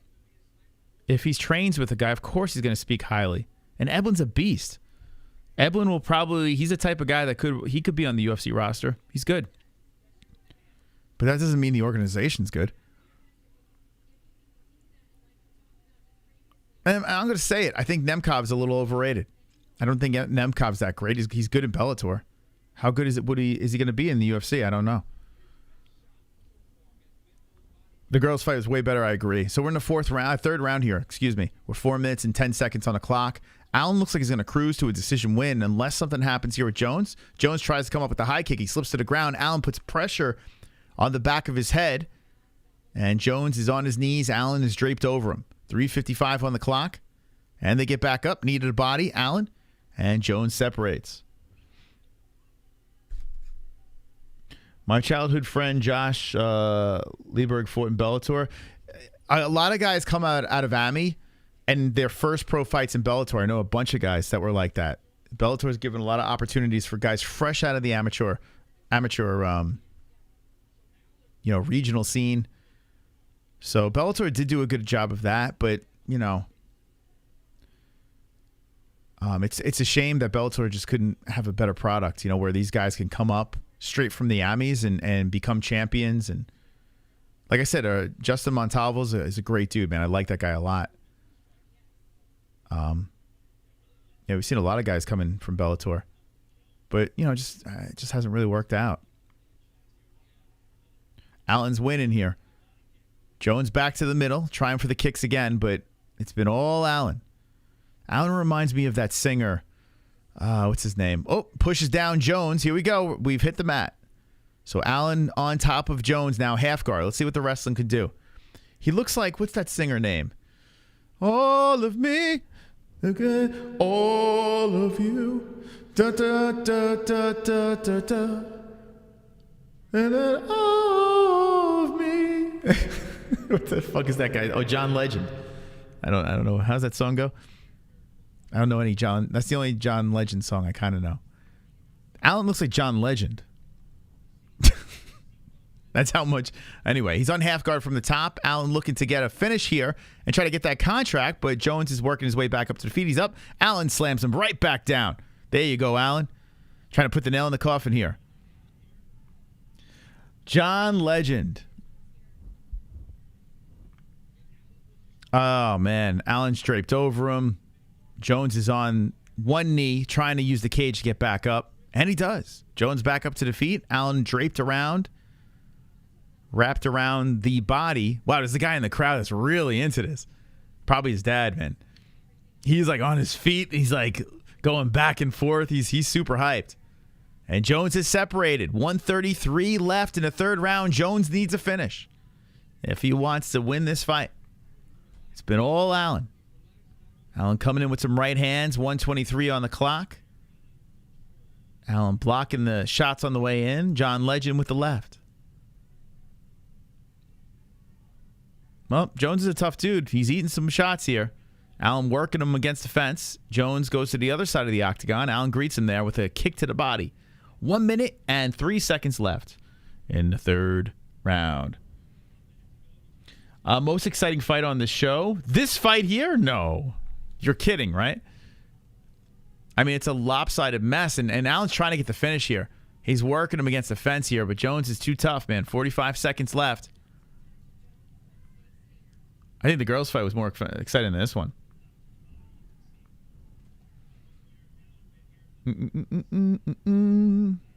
They're back to the center. Reset. Allen moves in. Left and right hands. 30 seconds left. Can Jones get anything done? Allen shoots in. Tries to grab two legs. Jones stops him. Hits him with a knee. They separate. Back to the middle. 20 on the clock. Nice left hand by Allen. Straight to the face of Jones. Jones trying to counter in with the right. But Allen landed. Allen up 100 strikes to 78 in total. And here comes Jones. That was a pretty good combination by Jones. But then Allen comes back in. Whoa, a lot of striking on the face of Jones. He's going all in. 3 seconds left. Oh, Allen's unloading. Well, Jones looking very frustrated. Allen says, let's go. Very solid finish. So credit to Allen for trying to finish that thing strong. And he stays undefeated at 5-0. Jones looking very emotional as he walks to his corner. I mean, listen, solid performance. Probably get a contract because everyone gets a contract and he's DC's boy. But, I mean, I don't know. I don't know what you want me to say. In other situations, DC would be like, oh, he doesn't deserve a contract. DC would say that. But this is his boy, so. 10-8. Matchmaker was yawning. Dude, I was about falling asleep there.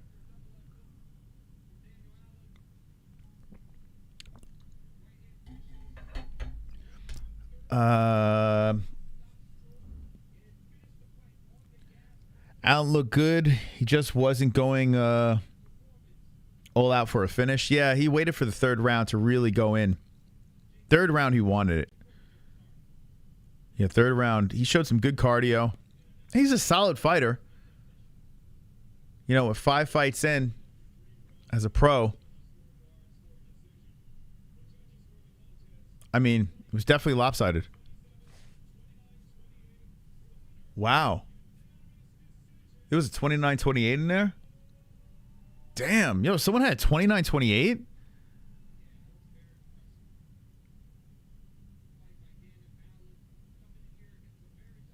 Huh. DC sucking him off. Have I ever had homosexual thoughts? I'm having one right now, Kevin. Right now.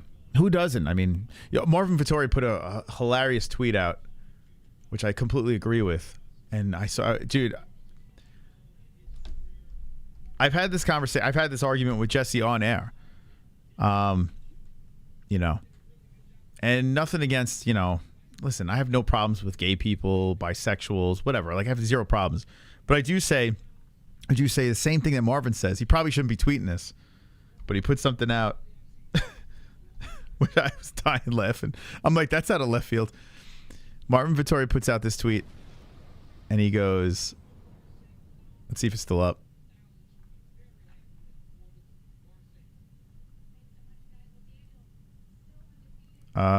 Did he take it down? No, no. Did he take it down? Oh, Marvin.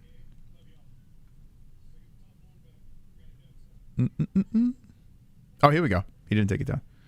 He goes, interesting question. Do you think men can be bisexual? I don't think so. I agree. I don't think they can. I either think you're gay or straight. And it's fine if you're gay. It's fine. But there's no such thing as bisexual. If you suck a dick, you're gay, right? You're instantly gay. Like, I don't know. And that's fine. If you like both, that's fine. But you're gay, like, right? So I agree with that. But then I was like scrolling through and, you know, people are just, well, you know, people are, and then you got Jake Shields. Jake has no fucks given, man. If a man sucks one's dick, he's a fag for life. Like, you know, a little controversial. I agree. Like, I know it's a barbaric thing, I guess, in this day and age. I mean, I guess there's a lot of different categories out there. But listen, I'm traditional, man. I don't know. You know? I agree, man. But I've had this argument with Jessie. Jessie's on the other side. And listen, we're entitled to our opinions. It is what it is. Everyone's entitled to live their life how they want to. You get one life, so enjoy it. Enjoy it to your best. But, you know, listen, as soon as you touch a dick, you're gay. Sorry. Are we watching the Velasco fight?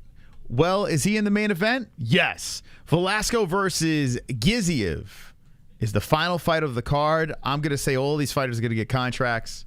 Even on the last one, I don't know. But yeah, both guys, unblemished heavyweights, getting ready to throw down. Live your life and pleasure men oral. Hey, listen, if that's what you want to do, knock yourself out. Like, who am I to judge that? But I will say, I don't think there's such thing as bisexual people. You're either straight or gay. I mean, I don't like, why do we need all these categories? It doesn't make any sense. It's silly. Too many categories. It's like the new UFC game. There's just too many things going on. Make life simple. Less arguments. Eminem is gay. I think if you watch his interview and listen to his music, he should come out. Really? You think so? He wants it raining dicks. You think Eminem? I never got that idea, but maybe.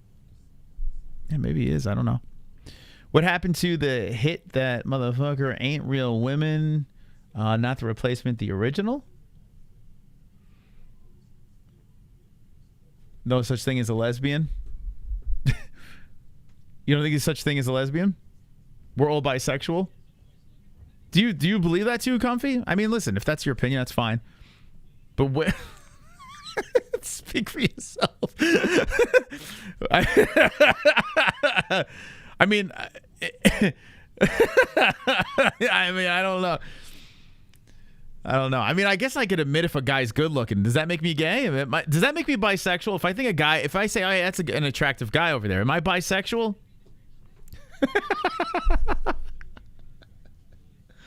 Maybe I am bisexual. A lot of people I went to high school with came out recently. Really?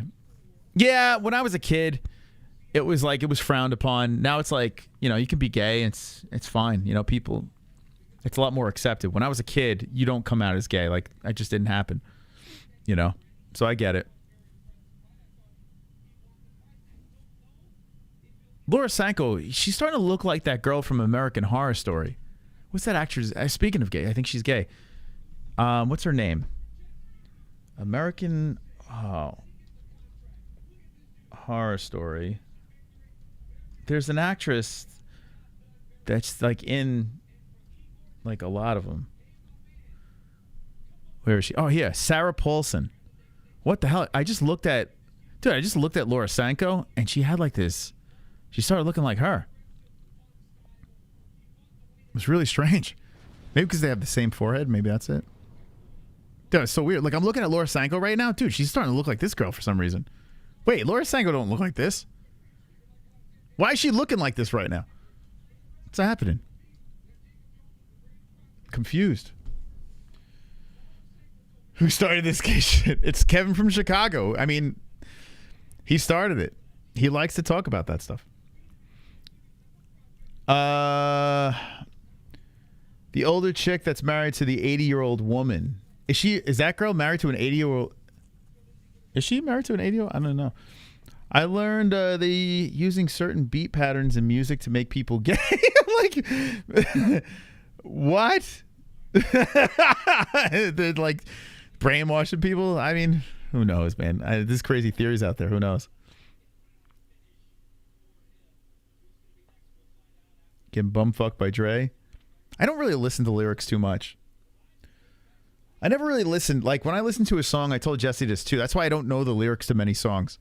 I start saying all the wrong words because I don't listen to lyrics. I listen to, like if I listen to a song, I listen to, oh, hey, that's the bass. Oh, hey, that's the lead. That's the rhythm. That's the drums. You know, there's some keys in there. You know, like I hear all that. Like I hear the actual song and I don't hear the lyrics. It's weird. So like if a song means something to me, it's like the feel of the song. The lyrics could eat a dick. I couldn't give a shit what the lyrics of a song are. The essence of the song, yes. The chat is incredibly gay tonight. Listen, I have no problems with gay people. I have zero problems. Live your life to the fullest. That's how I look at it. It's the people that are fearful. Like, if someone is super scared of a specific group of people, I fear those people. Like, if you're terrified of a gay person, it's like, all right, you scare me. Because, like, if someone likes to live their life in a certain way, who cares? You know? But I'm a sucker for a good gay joke, you know? What do you think about Daniel getting a contract? I think they're all going to get contracts. I do. Like, I think the Contender Series, there's zero. I think if you win your fight these days, you're going to get one. And tonight is a perfect example. If Daniel Allen gets a contract, does he really deserve it? I mean, he had a solid performance, but he's got only 4 pro fights. He didn't finish his opponent. I think he's still kind of green, to be honest.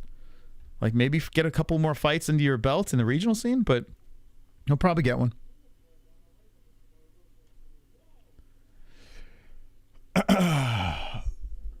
Defend your hole. It's cool if you want to be gay.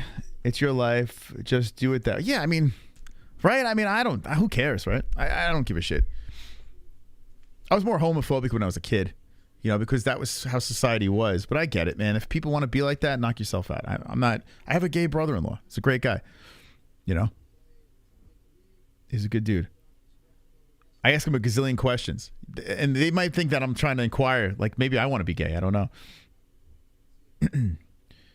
Kanoto brother, you are home, bro. Gay is gay. Oh my God, he did teach Gon how to wrestle. Who taught Gon?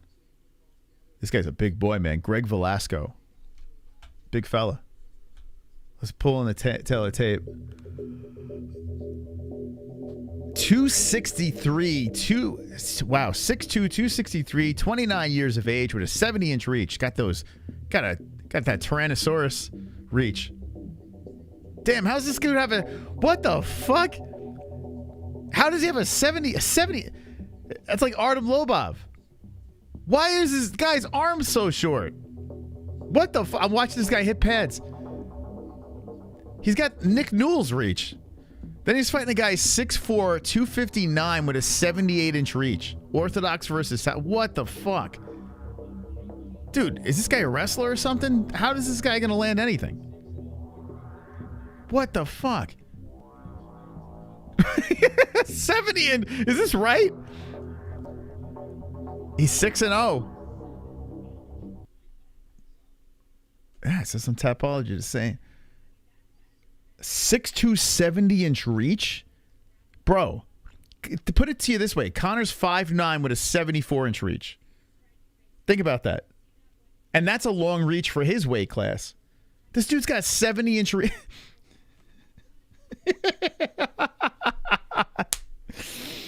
Oh my God. He can't even put his hands in his pockets, this guy. But if he gets close enough to you, you're fucked. He's from Jersey. All right, I got to root for this guy. He's a +3. Let's go. All right, listen. Nothing against, this other guy's 10-0. No, nothing against. I gotta go for Greg. He's Jersey. He's got the short arms. Come on, Greg. I'm going to root for this guy. I don't know either of these guys. That's why I wanted a fan, a sold-out crowd to walk out that tunnel, blow the roof off this place, and look over and see my son like, wow, Dad. Let's go. That's you. And see the look on his face. Oh, Daddy Cowboy before the fight. Wow, Come on, Greg. Make me feel so proud. Daddy Cowboy. Come on. Make me feel so proud. Daddy Cowboy. Don't cry, chat. Don't cry, please. Don't cry, Daddy Cowboy. Don't cry. Woo! Make me feel so proud. You see the look on his face. Daddy Cowboy. Wow, Dad.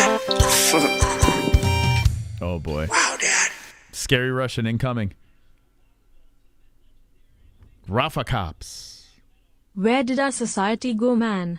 And by the way, yes, I'm watching from Germany right now. Dude, so he says he's from Germany, man. I believe him. If he says it, I believe him. If he donates, I believe everything he says. Thank you, my man. Thank you, Rafa Cops 2925. I appreciate you. I appreciate everyone in the chat tonight. Anyone that donated, I like you more. I'm not gonna lie, I like you more. Because Moss likes money.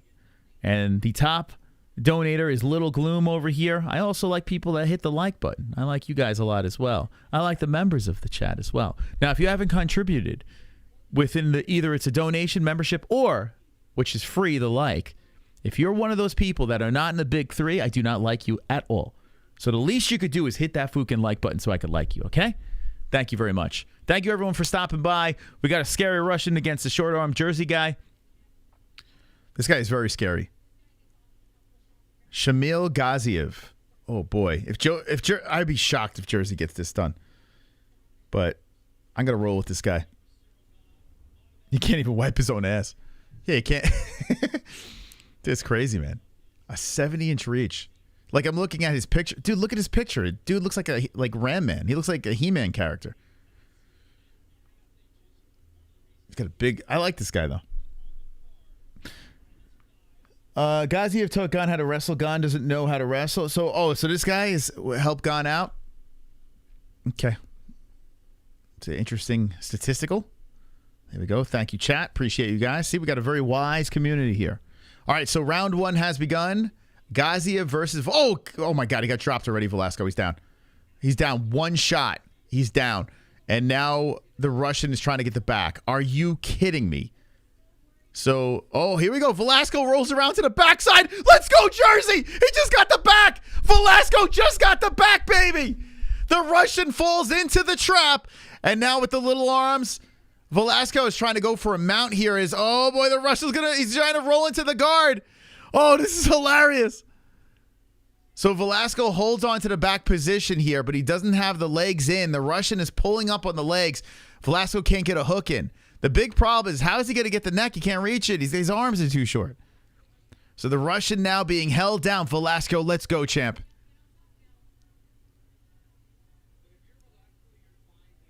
So Velasco is side control, kind of. Not side control. He's on the side as the Russian is trying to pull him off.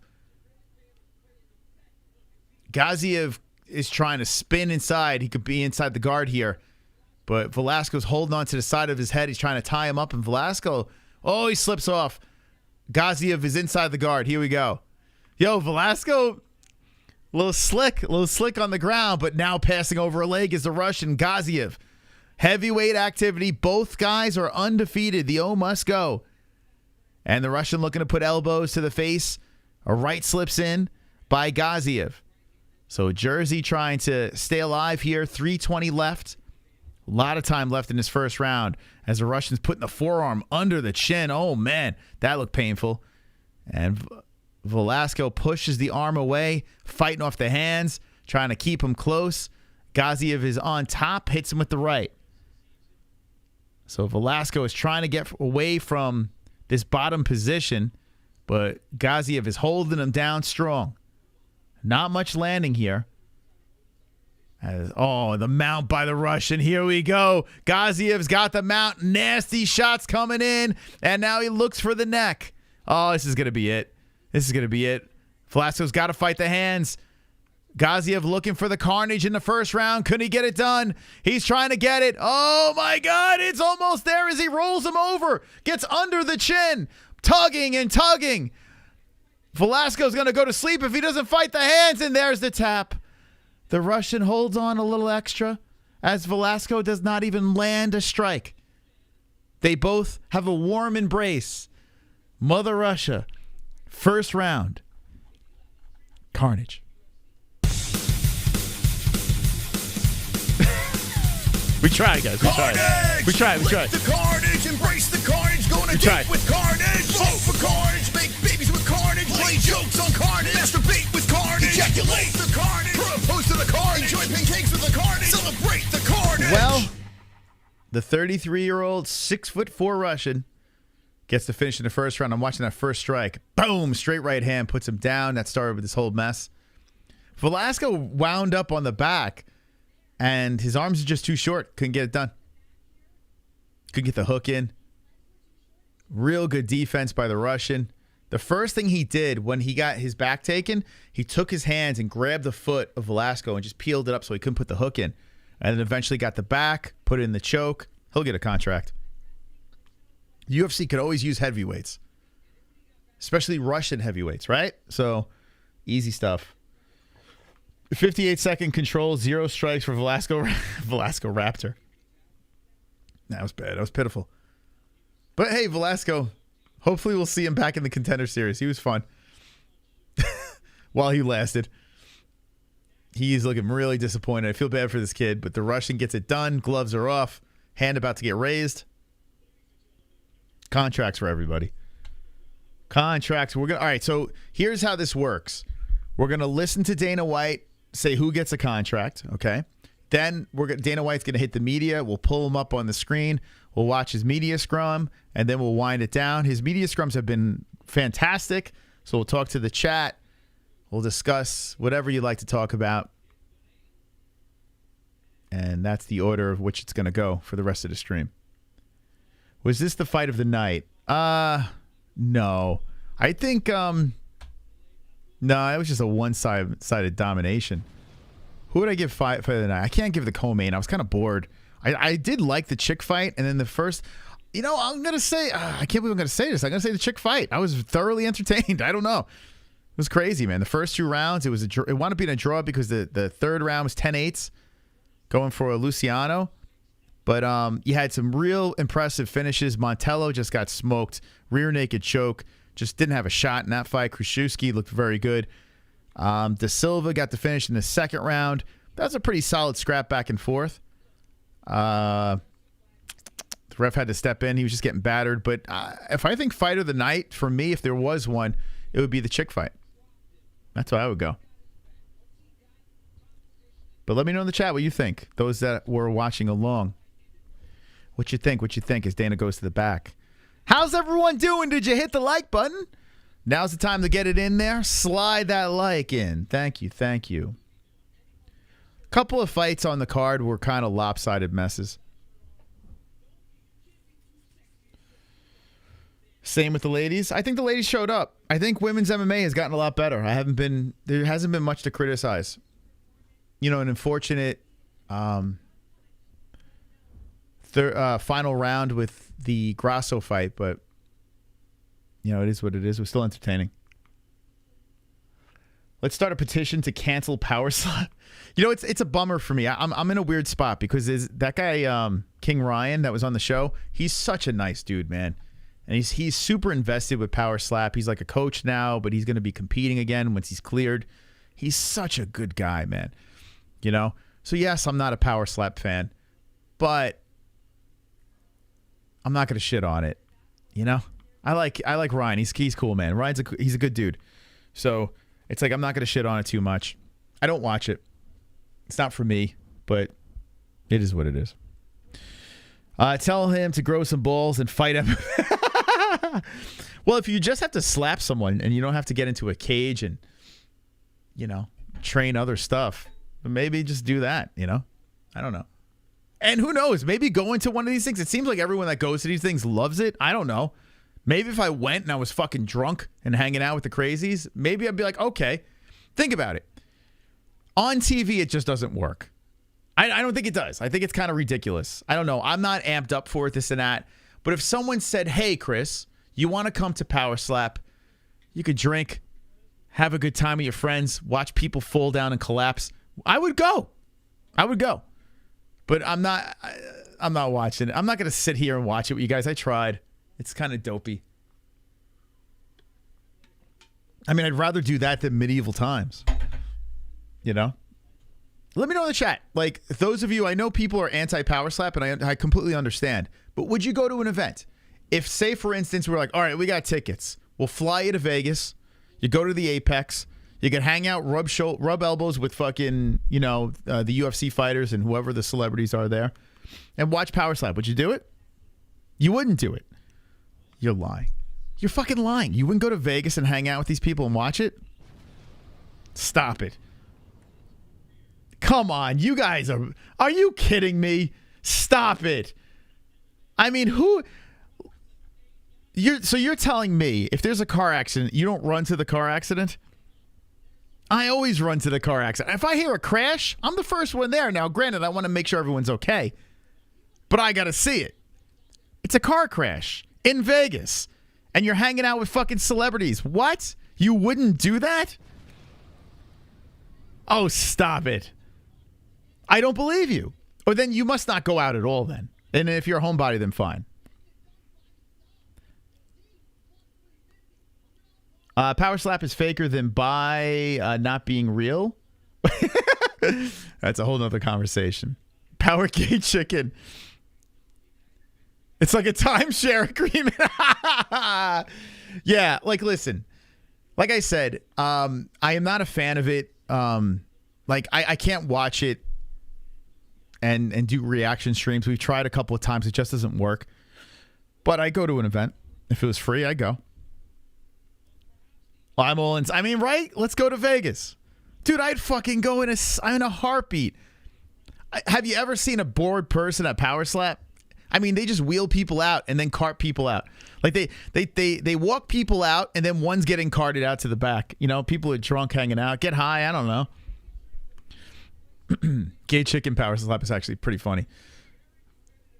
A free trip and tickets. I think most people are going, right, Vince? Like, what? How? No, I wouldn't go have fun. Like, what the fuck? Are you kidding me? I would go in a second. And we were offered to go to Power Slap. We got an invite to go, and I'm just not in Vegas, so that's why I didn't go. But by no means am I a fan, but I'd watch it live. All right, here we go. Contracts. Dana's saying the same shit over and over again. You know how I feel about people that are in their 30s. Like, dude, it's like this. It's like the same fucking. All right, he gets a contract. Let me guess.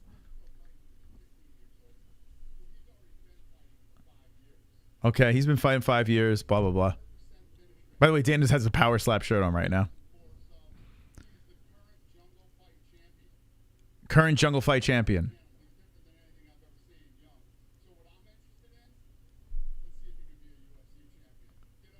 Let's see if he could be your. Oh, shocker! He gets a chance. He gets a contract. All right, congrats. All right, you know he's getting a contract. I mean, this guy is a fucking stud, man. He's getting a contract.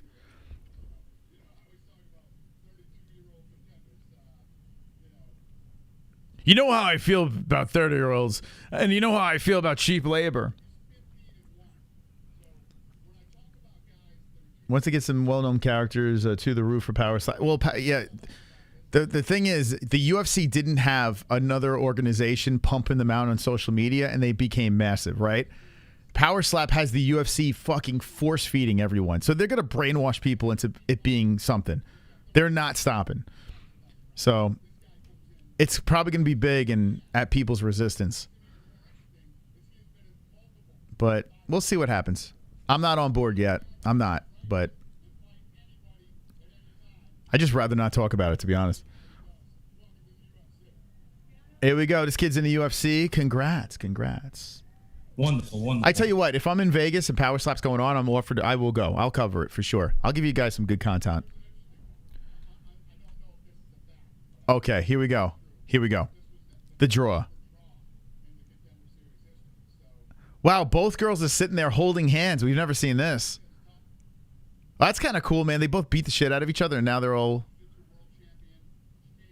both looking. Oh, God, it would be so funny if he just picks one. Stephanie's on the young side. How old's... Wait, Stephanie... Oh, Stephanie's 23.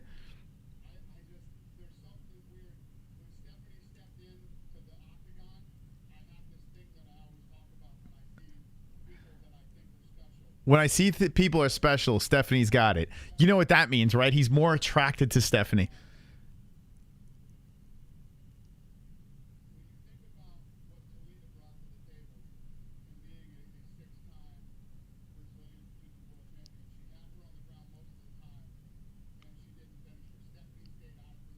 Okay, here we go. Who's getting it? You're giving Luciano the contract. We know it. You want to bang her. We know.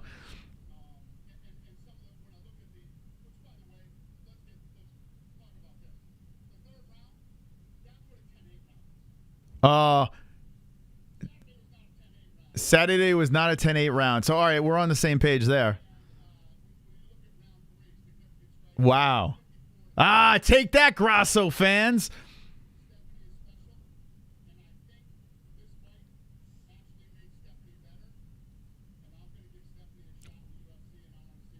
Oh, my God. Both girls are holding hands.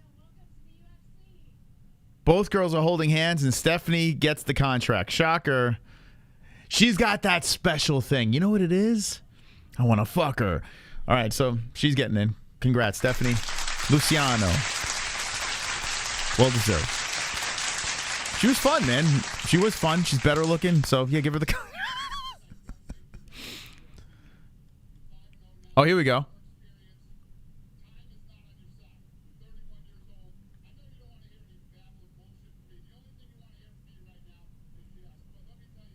He goes, time is not on your side. He doesn't think you're ready for the UFC. Oh, here we go.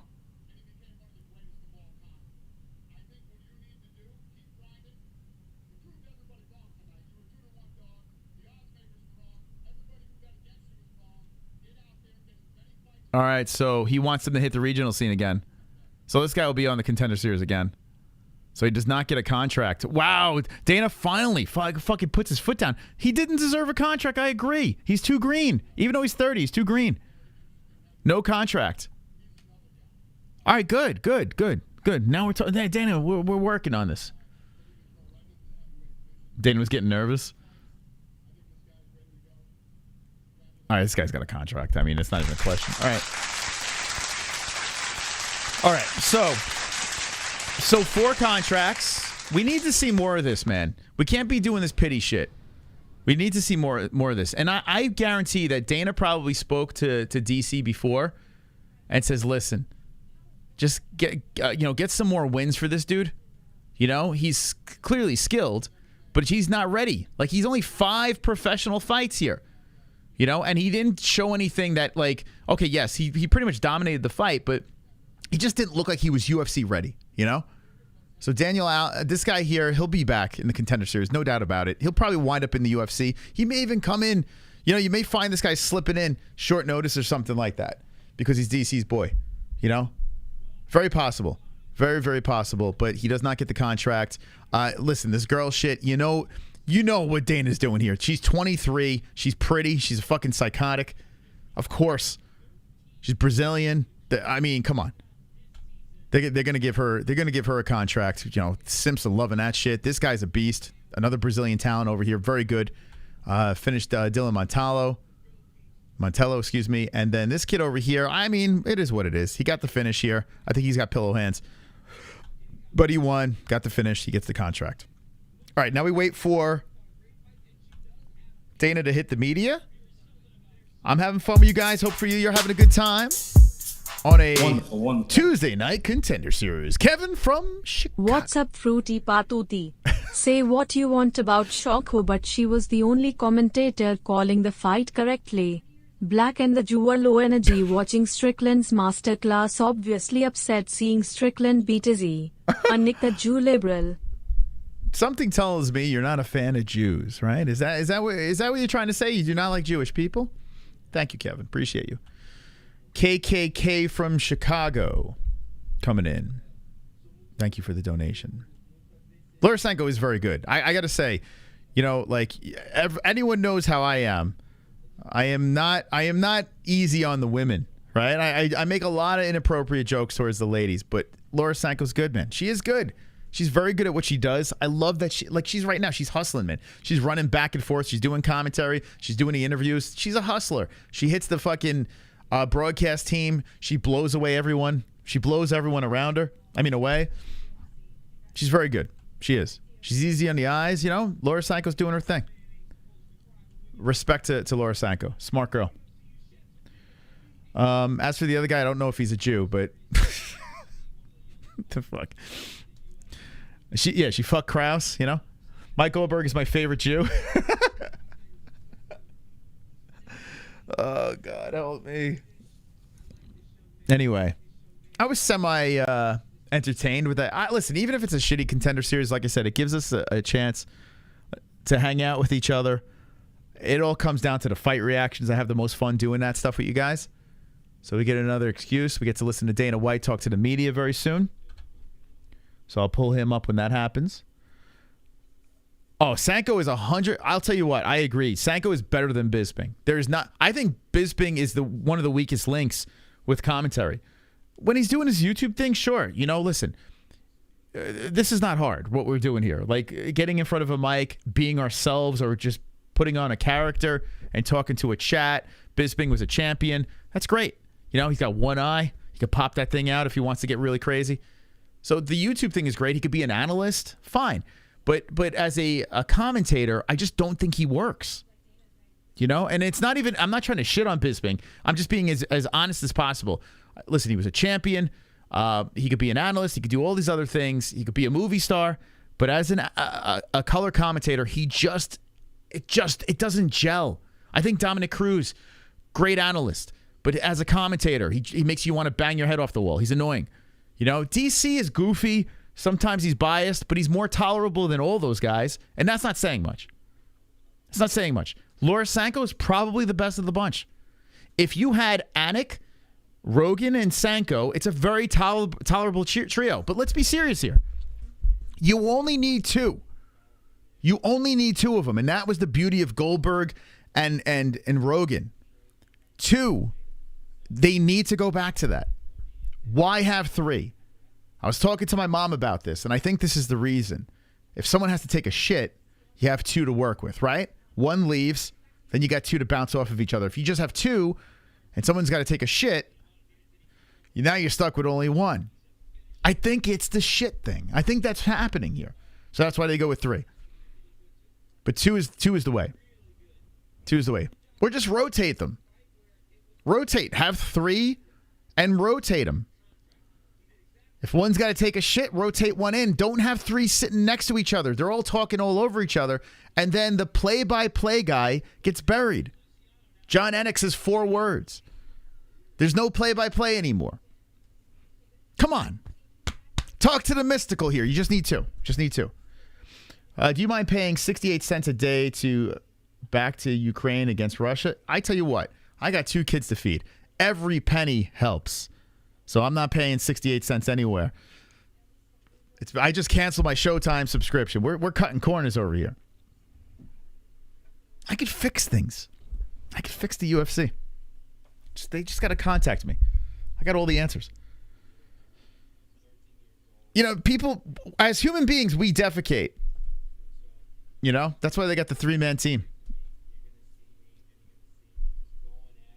Trevor Whitman on the mic. Oh, my God. That guy is a wild dude. Women poop? Sometimes.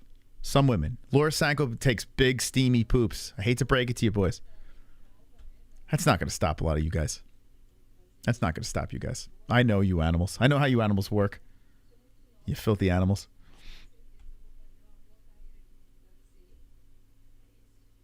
There's too much action. I agree, Vince. I agree.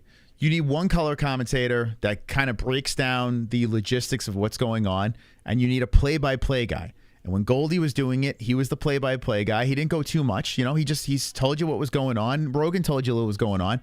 Not much, you know. They went back and forth. It was great, man. That was the best. And I'm not saying Anik is bad, but I feel like he's getting drowned. You know, let Anik do his thing. Why do you have 3 guys there? It just doesn't make sense. I thought you were doing well. Listen, when you got 2 kids, 2 kids are expensive. And I just live off of YouTube, man. Try doing this. Try doing this as your full-time job. It is definitely hard, especially when you're demonetized. And we're still keeping afloat. So 7 years strong, baby. 7 years strong. Nia Drama and Bisping on the next pay-per-view. Oh, my God, dude. That sounds horrific. All right, let me pull up the media scrum here. I could turn this off in the back. I got to take a leak, too. Let's do this. Let me put this... Let me take a quick pisarooski over here. And when we come back, we're going to bring Dana White on the stream. If you could do me a favor and hit the fucking like button, I appreciate it. We'll be right back after this quick break, okay? MMA on a Friday, fuck off on a Friday, drink, smoke, fuck on a Friday, fuck off on a Friday, wonderful, wonderful. MMA on a Friday, fuck off on a Friday, drink, smoke, fuck on a Friday, fuck off on a Friday, wonderful, wonderful. Hit the like button. Wonderful, wonderful. Hit the like button. Like button. MMA on a Friday, fuck off on a Friday, drink, smoke, fuck on a Friday, fuck off on a Friday. Wonderful, wonderful. MMA on a Friday, fuck off on a Friday, drink, smoke, fuck on a Friday, fuck off on a Friday, wonderful, wonderful.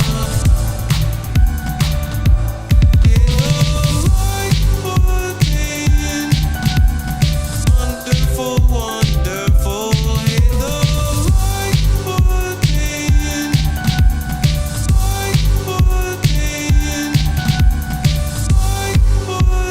Hit the like button. Hit the like button.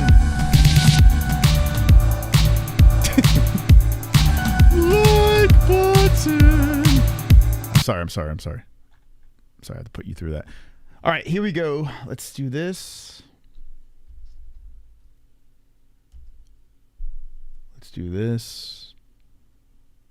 Bum bum bum bum bum bum bum.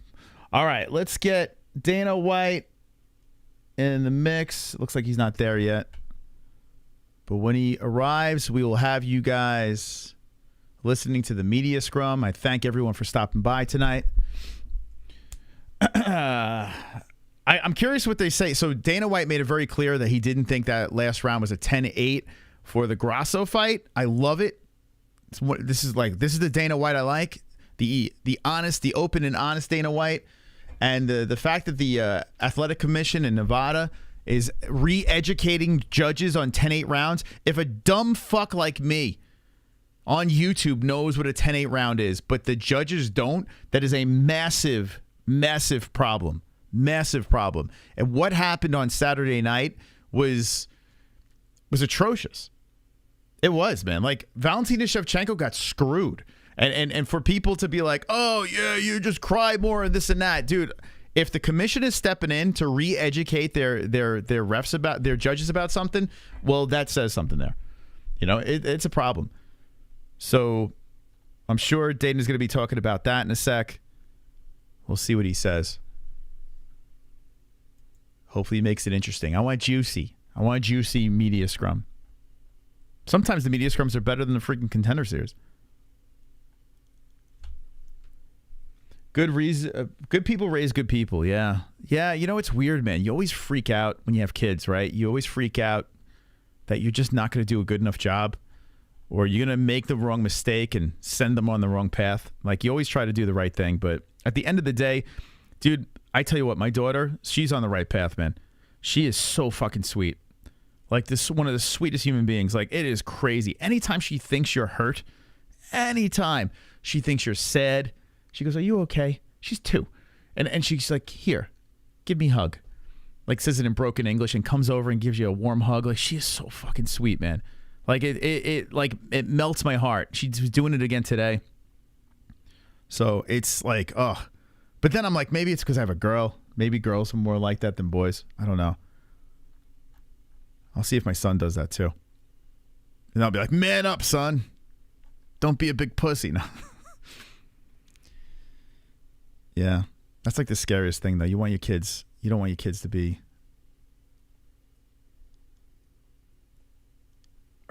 Yeah, I mean, Igor Hold Silva. on. Dana's here. Here we go. Let me get Dana in. Okay. Yeah, she's so freaking cute, man. It's like, it's crazy. She's so sweet. All right, here we go. Ladies and gentlemen, we're going to bring in Dana White. He's talking to the media right now, and we're going to break it down. We're going to analyze it. We're going to rip it apart. We're going to dissect it. So pull up a seat, hit the like button if you're watching the replay. Let me know in the comments section if you have anything on your mind. Let's do it, baby. Moss is being too easy on the kids. What the fuck? Thank God you don't have kids.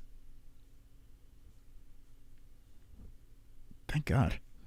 It's the main event, probably the easiest call of the night. I mean, big undefeated heavyweight that gets finished in the first round. Yeah, I mean, Igor Silva, in my opinion, was. Oh, Igor was the best one. Yeah. I mean, when you look at, first of all, like I said out there, 20 years old is way too young. Guy's been fighting for 5 years at 20 years old. His first fight was when he was 15. He's 8-0, 100% finish rate, 4 knockouts, 4 subs. Went in there and looked incredible. And this kid is also a champion in jungle fights, so he's had 5-round experience too. Where do you find a kid 20 years old that has all of that? Nowhere. No one cares. So he was my first choice for the night. And obviously, a big heavyweight like that who's now 11-0 undefeated, obviously has big power, one-punch knockout power.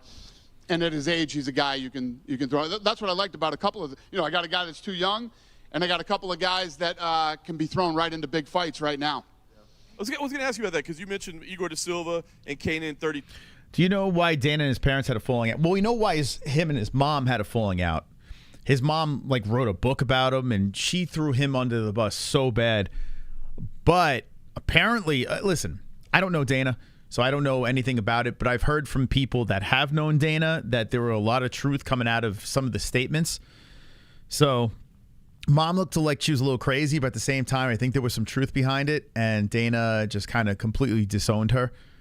And I don't know what the deal with Pop was. I have no idea what that. I would like to, how Pierce Morgan interviewed Dana. I would love to fucking dive into that brain and find out, the upbringing, really find out, other than this, we've heard ballpark stories, but I want to hear, the real thing. Then a straight scumbag. That's why. Oh, do you know him? How do you know he's a scumbag? He smacked around his wife. She smacked him first. Is that what we're judging it on? What do we judge? Why is he a scumbag? We don't know. He has tendencies of being maybe not the best guy, but at the end of the day, he's a promoter, so, that's how they are. Yeah, banging ring girls and stuff like that. Yeah, she did say that. I didn't hear the whole Pierce Morgan interview, but I caught the part about the women. You're from Boston, so, everyone from Boston knows each other? I didn't know that. I didn't know that. I'm from Queens, so I know everything about LL Cool J. But you didn't know that. 2 years old, 20 years old.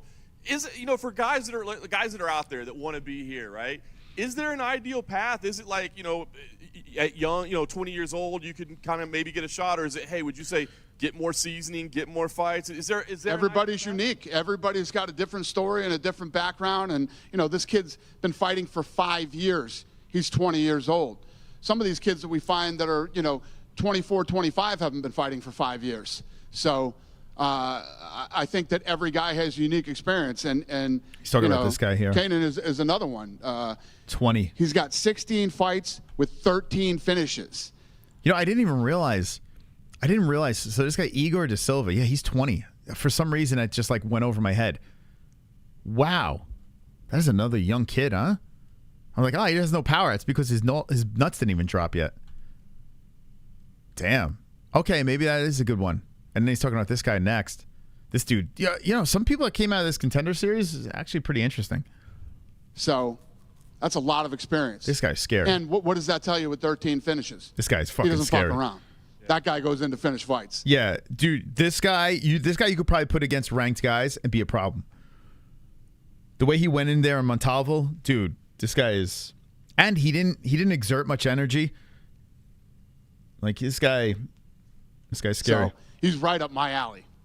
When guys come in young like that, I mean, we just had Raul Rosas Jr. competing, you know, a teenager. Do you tell the matchmakers anything like, hey, these young guys, let's Tell them nothing. These guys know what they're doing. This is probably, other than like. Wow, how many people are from Boston in the chat? I tell you what, Boston was a fun place to party. My only complaint was everything closed so early, but it was like a clean New York. Like it was a blast. I had a great time in Boston. Great time. I was there a couple of times, but I partied hard there once, and it was a good place.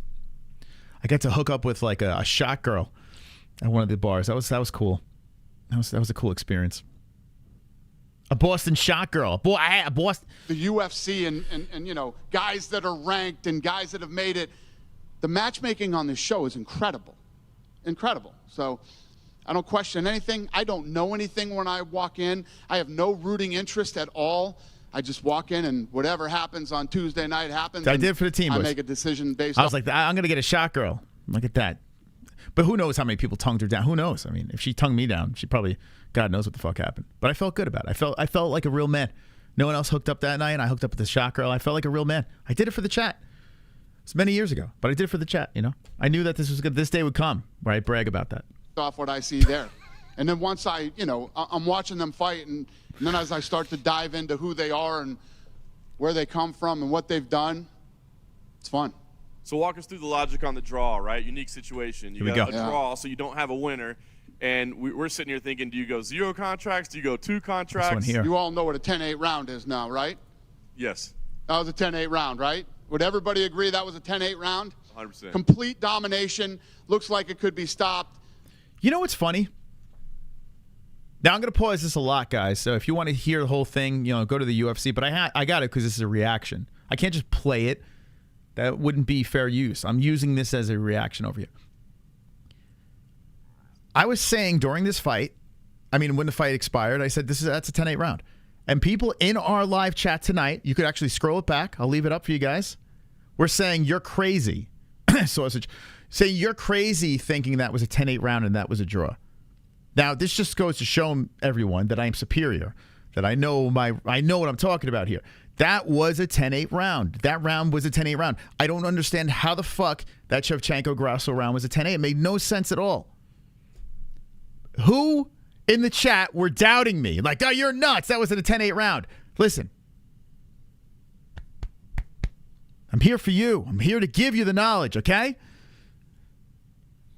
That's right, Sausage. I'm talking about you. You're one of them. I can't remember who else, but there were other people. You're the only one I remember, and you're the only one with a song, okay? Sausage, sausage, sausage, if you don't block my sausage. Sausage, sausage, D-West. Touch my sausage at the house of Waiter Schnitzel while he cook the sausage. Sausage, sausage, sausage, hands on my sausage. You know, round. 100%. Complete domination. Looks like it could be stopped. Craig, were you one of them? You know. Were you one? I don't have a song for you, but how dare you? That's okay. I forgive you. The significant strikes were 50-something to 9. That's a 10-8 round. Let's start there. Yes, the first ever draw. The minute that girl Stephanie stepped into the octagon, it's this weird fucking thing that happens to me. You know, it's this weird thing that happens to me when an attractive young lady walks into the octagon. It's like this weird bulge in my pants. Have you guys ever felt that before? Like it feels like blood is surging into my penis. Stephanie stepped into the octagon. It's this weird fucking thing that happens to me. I was like, huh, interesting. Let's see how she fights. She's super young. She's 23 years old. And he likes them young, baby. He likes them young. Yeah, Dana. We've said this before. Women's MMA, because it's still relatively new, right? Men's MMA is a whole different thing. It's been going on forever. Ronda Rousey comes in, then all of a sudden women's MMA is a thing. It's still young, right? It's still a young portion of the mixed martial arts, right? So looks is very important, you know? And she's a pretty girl. This girl, Stephanie Luciano, she's a pretty girl. Of course, if she's going to even come close to winning a fight, which this was a draw, she's going to get a contract, right? 23 years old. Oh, yeah. There's that feeling, that special feeling. And Dana White's, you know what, his funny place. In his no-no spot. 10-8 round. Let's start there. Yes, the first ever draw. The minute that girl Stephanie stepped into the octagon, it's this weird fucking thing that happens to me. I was like, huh, interesting. Let's see how she fights. She's super young. She's 23 years old. She's 5-1. This other girl's 32. She's 4-0. This is like both ends of the spectrum for me. And then as the fight started to play out, yeah, I like Stephanie. Yeah, I think she's got very small nipples. She looks like a girl with very small, kind of like Hershey Kiss nipples, you know? It's going to be. I'm interested to see her first fight in the UFC.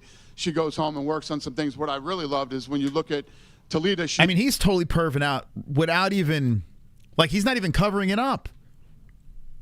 Yeah, if my mom was still alive, she'd write a book about me fucking this girl. He's a 6-time.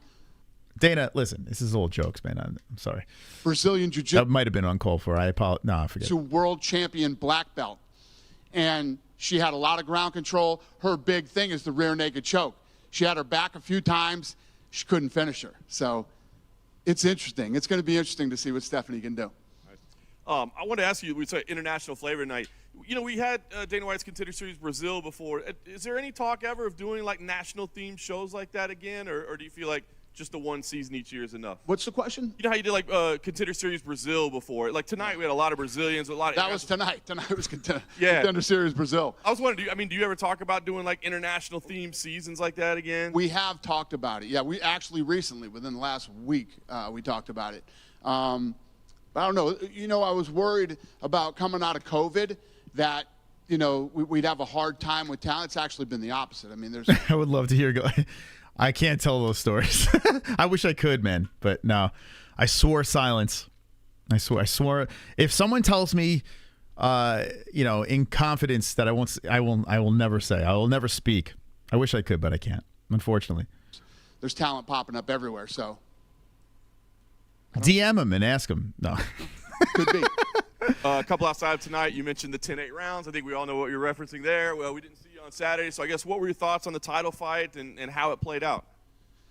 So I was on vacation when this thing happened, and I'm sitting in my house going, when I found out that one of the judges scored 10-8, I'm like, this guy should be fucking investigated for this. This is the craziest shit I've ever seen in my life. And as where are all those Grasso people?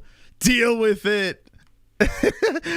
Dude, deal with it. So it's kind of interesting because Grasso winning, you know, the whole event. So everyone's saying conspiracy or the UFC wanted Grasso to win. This is to show you that the UFC this is not rigged. They weren't saying, oh, we got Grasso's belt, we need her to win this fight. He's literally saying that this guy should be investigated. Now, unless this guy is put out there to just die, I don't know. Maybe he got paid off. There's could be some crazy conspiracies. But on this one, no. This guy is just a knucklehead. Something is not right. Something is not right with that judge because that 10-8 round was just bonkers. Fucking investigated for this. This is the craziest shit I've ever seen in my life. And as I started to talk to people, you know, I guess there's a seminar tomorrow with the Athletic Commission on 10-8s. So hopefully they can get this cleared up, especially in title. There's so much at stake in a title fight, more than just money, you know, show and win and pay-per-view and championships and legacies. And it's just, you have to have the best of the best in title fights. So they've assured me that this guy isn't a bad guy. He just fucked up and made a mistake, and it's unfortunate. And he just fucked up and made a mistake? Oh, my God. So my question is this: why can't they overturn that? Right? If the commission is admitting that he fucked up and made a mistake, so wouldn't Shevchenko have a case here? Right? Am I off on this?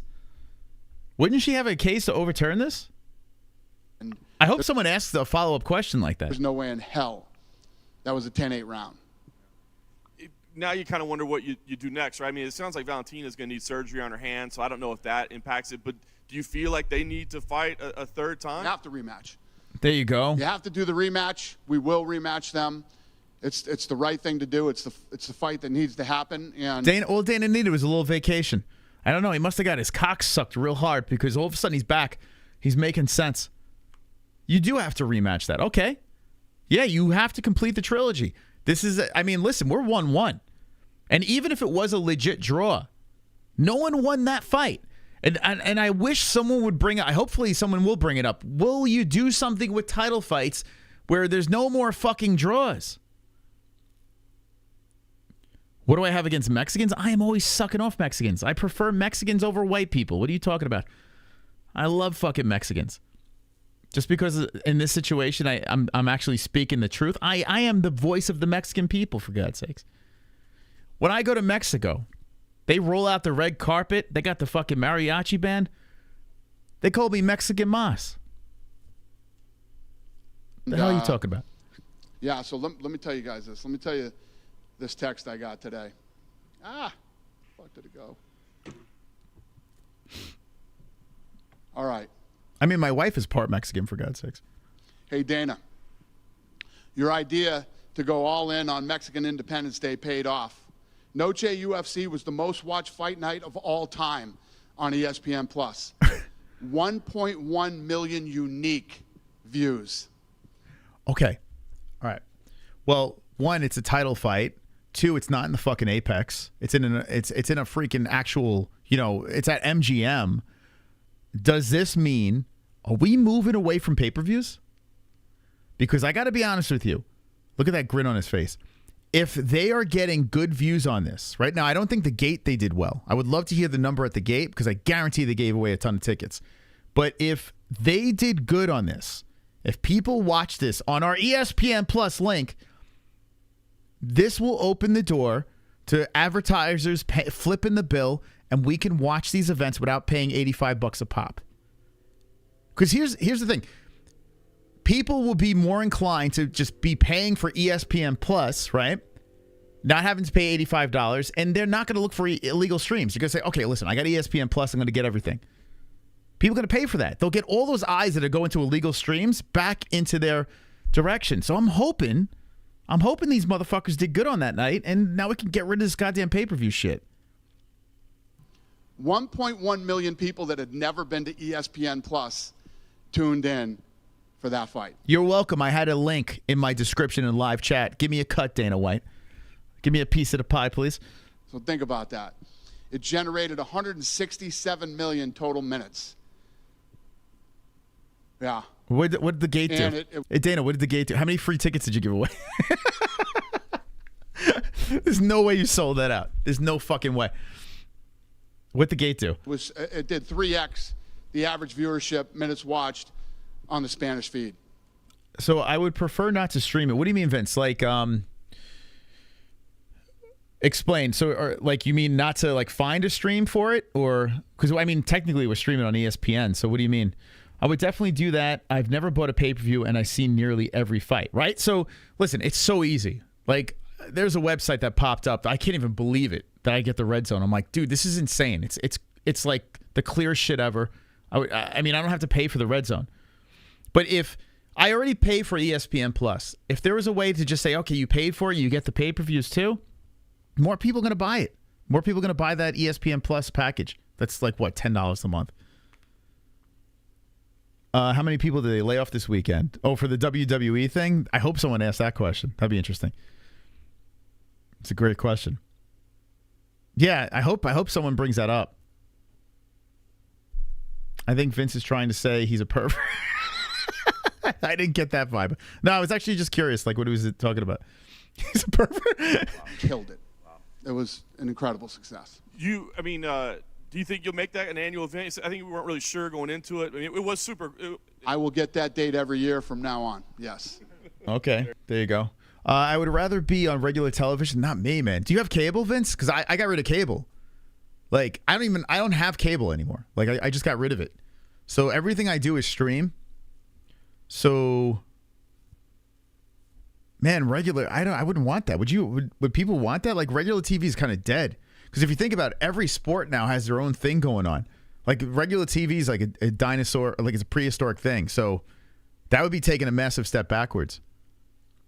You know, I'd rather not pay for cable and then pay for ESPN Plus, which is way cheaper. You know, that's what I'd rather do. Yeah, regular TV is a dying thing, man. Like not many people have cable anymore. Yeah, I got old Fire Sticks and shit.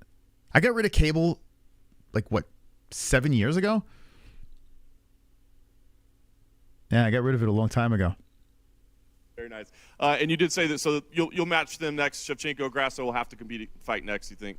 Yes. Great. Last thing for me, I just want to get a follow-up. Have you had a chance to speak to Israel Adesanya yet? We're still kind of waiting to see. I have not. I know he's in L.A. right now, working on some stuff, but no, I haven't talked to him. He's in L.A. sucking dick. Are you waiting to hear from him before you decide what to do at middleweight? No. It's for dinosaur cucks. No, I mean, it's just a dying thing, right? Like my parents are still holding on to it. It's like if people like convenience, but like if you're paying for cable, you're probably paying an arm and a leg, right? Not having to stream pay-per-view, not actually regular TV. Oh, okay. I meant not having to stream a pay-per-view. Gotcha. Yeah, so like if it was I don't know if you have ESPN Plus, but I don't like paying for a lot. I'm a cheap fuck, right? I'm trying to, keep the bills low. So there's not many premium services. Like Netflix is with my T-Mobile bill. I have T-Mobile and it comes with Netflix. So I don't pay for Netflix. It's part of my plan. What's it called? ESPN I pay for because of the show and because I love the UFC. So even if I didn't have the UFC, like do the show, I would probably still pay for ESPN because you're still getting all the fight nights. You're getting the prelims and the Contender series and Tough. You're getting all that shit. So I would still do ESPN Plus, but then after that, I don't think I would pay for anything else. I don't. DirecTV now I pay for because of what's it called? If anything is on a cable thing for streaming on this, I do pay for that. But I don't think I would pay for that if I didn't have this channel. Listen, he's one of the things we were talking about this week too that we always love about Israel. Israel was willing to fight anybody, anywhere, anytime. Loved it. B-Man, I was just thinking about that today. I got to get that done. The 80K, I got to do it soon, because before I know it, I'm gonna be at 90K. Or I might just do 90 and 80K together. I might just do that. I don't know, dude. If we could hit the end of the year at 90K. That'd be pretty wild. That was the goal. The goal was end of the year 90K. It's not impossible. We can do it. We just need some big pay-per-views. Turn around quickly and fight again. And when he wants to fight, he'll let us know. Dana, going back to that 10-8, obviously we can't really make an assumption, but what do you think the judge was thinking during that? Do you think it was like, I feel like Alexa won the fight, but I've scored it too far to Valentina, so I kind of have to make it up? Did he not see the choke properly? Like, what do you think could have caused him to make that a 10-8? Unfortunately, you'll probably never have the opportunity to have him sitting somewhere like this and ask him that question, because only he knows the answer to that question. Valentina gets dropped in like the second or third round. I remember, that's not a 10-8, but the fifth round is a 10-8. Yeah. Right? Especially when Valentina was winning the first 3 minutes of the fifth round. Yeah, exactly. It literally makes no sense. Yeah, it almost makes, it almost is like, oh damn, I fucked up. I should have scored the other round a little differently. And it's like a bad call in baseball or hockey especially. Like if something happens, there's a penalty, it's a shitty penalty, everyone's booing, like, all right, I got to make that up. It's almost like the judge thought, well, I kind of fucked up, so I got to. I mean, it doesn't make any sense at all. Is that something you would like to see? I know you can't make it happen, but would you like the judges to be able to speak to the media? Generally curious, you say get rid of pay-per-views, but aren't pay-per-views the biggest nights? So if you think about it, like our fight nights could be pretty big too. Because at the end of the day, like people are looking for the fights, but I still think that people, for some reason, like watching reaction shows. I think it's already there. So yeah, like our pay-per-views are our biggest nights right now, but I think it's just fight nights. Like look at, like we got 60K views on the Shevchenko Grasso, and that was free. Right? So I'm thinking to myself, I think we can get some pretty big views on just fight nights. I think we could. If they put together some massive fights, I think we can still get a pretty good audience. So you know, yeah, in the beginning it won't be the same, but I think as we keep going, I think fight nights will still be pretty big. It's just regular fight nights. I mean, you got like, you know, shitty cards, you know, that casuals don't give a fuck about. Media after a controversial decision, or even the commission themselves just come out and speak. Do you think that's something that could benefit them, or is it going to make them a target of like crazy hate and bullshit? Yeah, unfortunately, that is part of the, and I get it, why the athletic commission wouldn't want to put their guys out in front of, you know, the media and deal with the fans and all the bullshit. But you just don't throw 10-8s around. 10-8s are, third round tonight was a 10-8. When there is an absolute ass whooping and the fight could be stopped at any moment, and one fighter absolutely. Thank you, Robert. Appreciate you. Look at Dana's face. Thank you, Robert. It's very kind of you. I appreciate that. Once we got our website up, which hopefully it's going to be next month, we're going to be the place to be, baby. We're going to be the place to be. Because no matter what, if it's a pay-per-view, fight night, whatever, if it has to do with the UFC, it's going to be so much fun, man. It's going to be so much fun because it's just going to be a big dynamic. You know, it's going to be deep, man. We're going to have the live chat going. We're going to have the crazy commentary. We're going to have we'll have the special guests. We'll have the website. We'll have our Pick'em League. Dude, it's going to flow beautifully. So it's going to be the most, that's the whole purpose of the MMA Holes, is to be the most dynamic thing we could put out there that revolves around the UFC. So we're just trying to enhance your experience of watching fights. We've been doing that for 7 years. We started a genre of MMA YouTube. Let's be serious. We fucking started this thing. So it's like, and other people are trying to take claim for that. It's like, bro, we got the receipts. You can go back on our channel and see us doing this for fucking 7 years.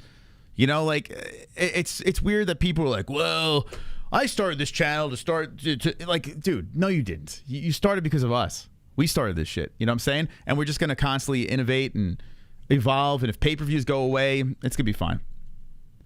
Absolutely dominates from bell to bell. You can score it a 10-8. This whole, what was it, domination, control, and all this other bullshit. It's just the biggest crock of shit of all time for a 10-8. A 10-8 is an absolute ass whooping. Period. If the judges aren't going to speak to the media or the fans, do you think they should at least be able to speak to the fighters themselves? So Valentina should be able to go to that judge and be like, explain to me how you gave that 10-8 to Alexa. Do you think you'd like to see that? No, you're not going to see that. And you have to understand, too, and I'm not defending anything. These people are human. They make mistakes, but this one's total bullshit. For that to be a 10-8 round, let's go, Dana. there is no excuse. We're on the same page. There is no excuse for that 10-8. UFC Noche, you want to have that on the same date every year. This year, you pushed Canelo off that date. I know sometimes you guys have clashed in the past, but it seemed like you got that, and they didn't want to go against you. You think these numbers that you pulled this week? I will go that date every day. I don't care if somebody here in town gets the date at the arena. I'll go in an opposing arena and go head-to-head with them next year. I'm doing this for the rest of my reign here. So they can go on the same night. We can go head-to-head. I'm going. So that's the thing. Like, that's what I said. I don't think they did great at the gate, but their ratings are probably so high on ESPN Plus. You know, that looks great for them, right? So yeah, they don't have to do it in Vegas. It's just more fun in Vegas, you know? It's way more fun there. Thing was a massive success for us. This was something that I've been thinking about since the day we bought this company. So we're finally in the position. I'm all in. All my chips are in on Mexico. We're opening the PI, which we spent, you know, millions and millions of dollars on. I was in here talking to you guys. It might even have been you or somebody else. We were talking about why aren't you doing it? I said, you know what? You're absolutely right. Why am I not doing that? We did it. It was huge, and we'll do it again every year, regardless of whether boxing goes or doesn't go. That's awesome. I tell you what, it looked like fun, man. You know? You have International Fight Week, then you got the Mexican Independence, you know, card that's not going to be a pay-per-view, so you can just go to Vegas and party over there and shit. I'm sure it will grow and become. If this is the first year of doing it, and they're having the mariachi, the open workouts, not the workouts, the what's it called, the ceremonial weigh-ins and shit. I don't know. Might be a fun party. Go head-to-head with them every year. Hi, Dana. Yep. I just have a quick question about Power Slap. Today there was a new rule change announced. Right. What went into that, and what Uh-oh. was the decision behind doing that? Oh, Yeah, God. so the this thing is still evolving and growing, and the commission was very they've been great with us and figuring this whole thing out and making Someone it die? as good as possible. We just had drug tests again, like there was one failure instead of Well, someone died, and it's no different than the UFC in the early days. I mean, we didn't start spending millions of dollars a year with USADA because we thought it was just something we wanted to do. It's something that we had to do to clean up the sport, and we're going to continue to tweak rules and production and work with the commissions all over the country. As we lead into next year, early next year, we'll be in 5-6 new states. So then we'll start traveling around and selling tickets and doing things like that. So, man, I still don't care. Like we talked about Power Slap before. Yeah, like I don't care, man. But you know what? They know that Dana likes it, talking about it. So, you get brownie points by asking those questions. Do you do football fantasy? I was talking to Jessie about doing not a pick'em league, but I was thinking about doing the weekly picks against the spread. I was thinking about doing like a one of those things, winner every week gets the pot, and then an end of the year winner. That used to be a lot of fun. It's just once Goat Milk evolves into the new website and everything like that, I think it's just going to take all of our time. But hang with our Discord or hang behind the scenes if you're into football, and maybe we'll do a side thing with the community. Or Gummy Gang. Do it on Gummy Gang on our second channel. I'll talk about it with you guys. Maybe we'll do it because I still love football. everything's good, man. Our video game, I don't know if I told you guys this already, but the video game did 350 million downloads and just kicking ass. So I get why you guys don't like Power Slap. I get it. It annoys me too. It does. Like I said, I got to go to a live event, but fucking hell, I cringe every time I hear it. All good. And the commission's been awesome. They've been great to work with. I was wondering if you could also just talk to me a little bit about Raul Rosas Jr. and his performance. What did you think of that? Incredible. Whose performance? Raul Rosas. Who? Yeah. I mean, what could you? It was incredible. He came out and absolutely dominated. A real guy, tough guy, and looked good doing it. He got the pop. So I don't know what it was like for you guys, but on my social, I'll give you an example. Like the face-off between Valentina and Alexa did 1.5 million views in less than 24 hours.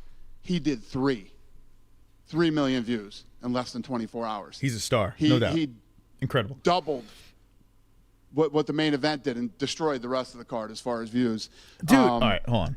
Yeah, they love that. I just said before, I said that I don't want to shit on Power Slap because we had King Ryan on. He's a fucking great guy. I did say that. I said that before, man. But I have to go to a live event. I got to go to a live event, man. Because I got to be honest with you. To me, right now, it's just like I don't care. I still don't care. But I'll have these guys on if they want to tell their story. I have no problem. Ryan's a cool dude, man. I like Ryan a lot. But Jesus Christ, this is what happens when people come in late. They hear half the story and they start fucking throwing stones. Get out of here! Get out of here! Get the fuck! Get out of here! Throw tomatoes at that motherfucker! I mean, Jesus Christ. What's going on here? I was just kissing Ryan's ass. He's a great guy. That kid. Do you think we could possibly see him? Imagine that was like Ryan's old account. Imagine that's like Ryan's old account. It's like, oh shit, I missed the beginning of the show. Lining a fight night coming up soon. Maybe have a youngest. Well, after what happened on Saturday night, we're going to Mexico. So, yeah. I don't think he won't be headlining Mexico, but he'll be there. Nah, it's all good. So we're like I said, we're already in the works. It might be a great live event, but I don't like for the show. Like we've tried doing reactions to it, it just didn't work.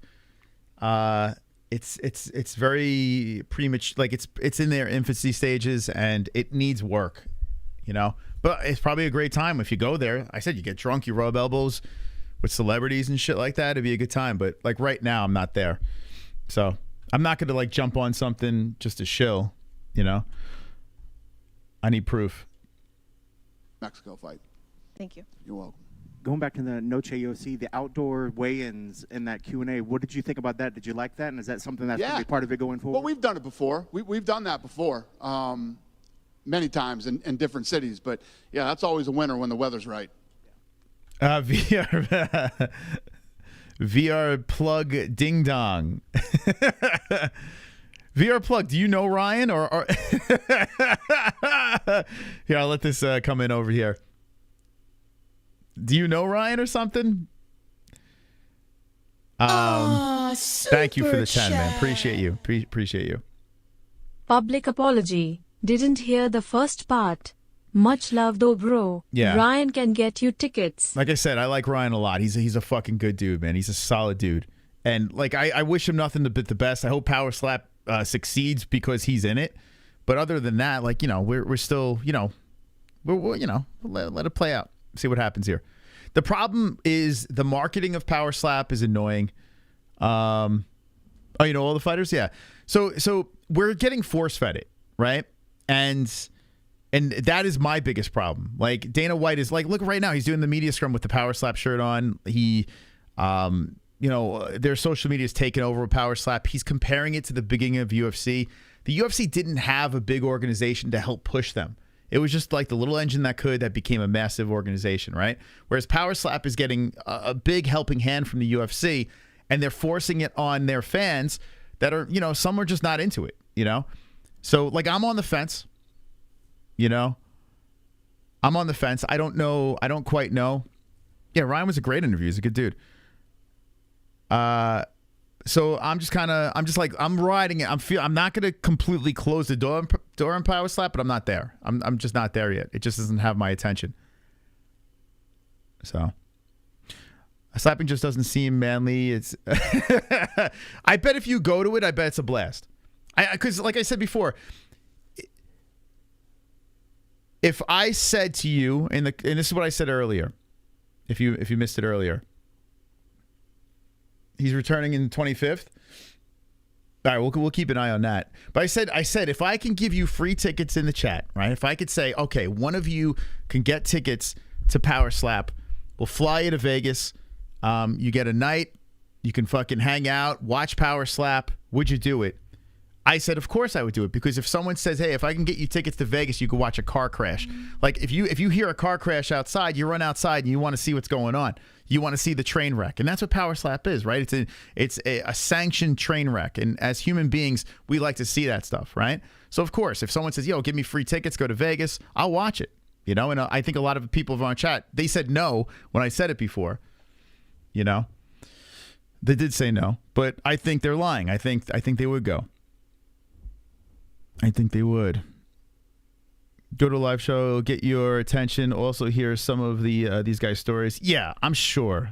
Ryan, is that you? I'm starting to think that's right. Is that you, man, or is that someone else? I don't know, man. Like, I'm starting to think that might be King Ryan's alt account or something like that. Is that? I don't know. Yeah, I bet it's a fun live experience. I do. Yeah, B-Man would go. I would go. I would 100% go. If I didn't have kids right now, I'd be on the next plane to go cover it, to see what's about. See, Tetranova said he'd probably go. I mean, yeah, especially in Vegas. And now they're going to be doing it, you know, in different states. A kick contest seems more entertaining. No, I don't want to see that. You don't want to see a dick kick contest? Who the fuck? I mean, who am I kidding? If I was drunk enough, I'd probably watch that too. Anyway. Yeah. No, but I appreciate the donation, man. Old counter Ryan. I think it might be him. I don't know. It's all good, though. It's all good. Like I said before, I have nothing against it. It's just, you know, it's just not my thing yet. And then last thing, just to clarify, you talked about how Grasso, for sure, we want to have that rematch. If the injury of Shevchenko and the surgery of the recovery is long, are you still going to hold out and make that rematch? No, we're comfortable with where she's at as far as her injury is. We're comfortable with it. That should probably start striking again in 3 months or a little less. Yeah. Was that Shevchenko, he said? Yep.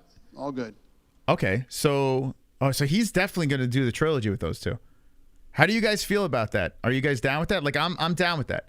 I don't understand the Izzy rematch right yet. I don't quite get that. Because Aljo's not getting a rematch. I think Aljo deserves a rematch, but he's not going to get one. But then this one, it's so weird.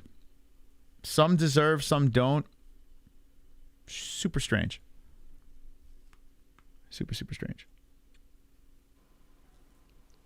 Dana, as you mentioned, you want to go back to Mexico, and it was announced on the broadcast that the plan is for 2024. It could be like first quarter, or could it be at the same time as the PI opening? No. It's going to be separate events. And, yeah, unfortunately, believe me, I would love to have it coincide with the opening of the PI, but the timing's not going to work on that. And what are the odds for Alexa to be, right now you still have a champ, now we realize that it could be like a fight night or another Noche UFC in Mexico City. What are the odds for her to be like defending the belt in Mexico this time? Very good. Very good. Oh, you work with Slap News? Valentina is going to be. What's your YouTube channel? Slap News? Hold on, let's see. Slap News. Let's see. I tell you what, it's like with Bare Knuckle too, right? When people started making specific Bare Knuckle channels and stuff like that, it's smart to do that now because you'll be one of the first. And if they explode, so do you work? Are you independent or do you actually work with them? Let's see. Slap News. Here we go. Slap News.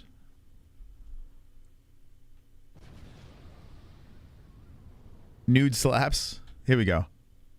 Yeah, it's smart, man, because if here's the thing. First off, Dana White is like, he's all in, right? He's all in on Power Slap.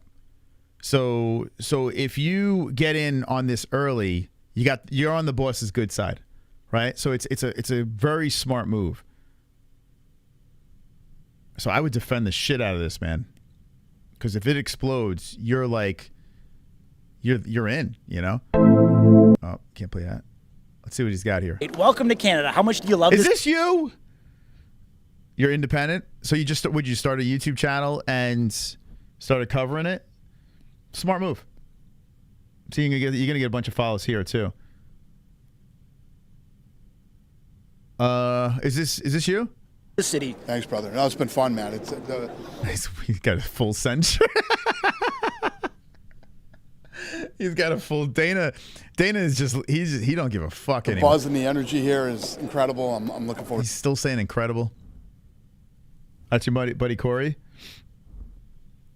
Okay. Here you go.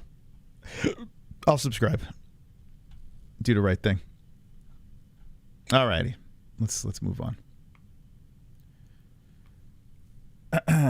You're on IG too? All right.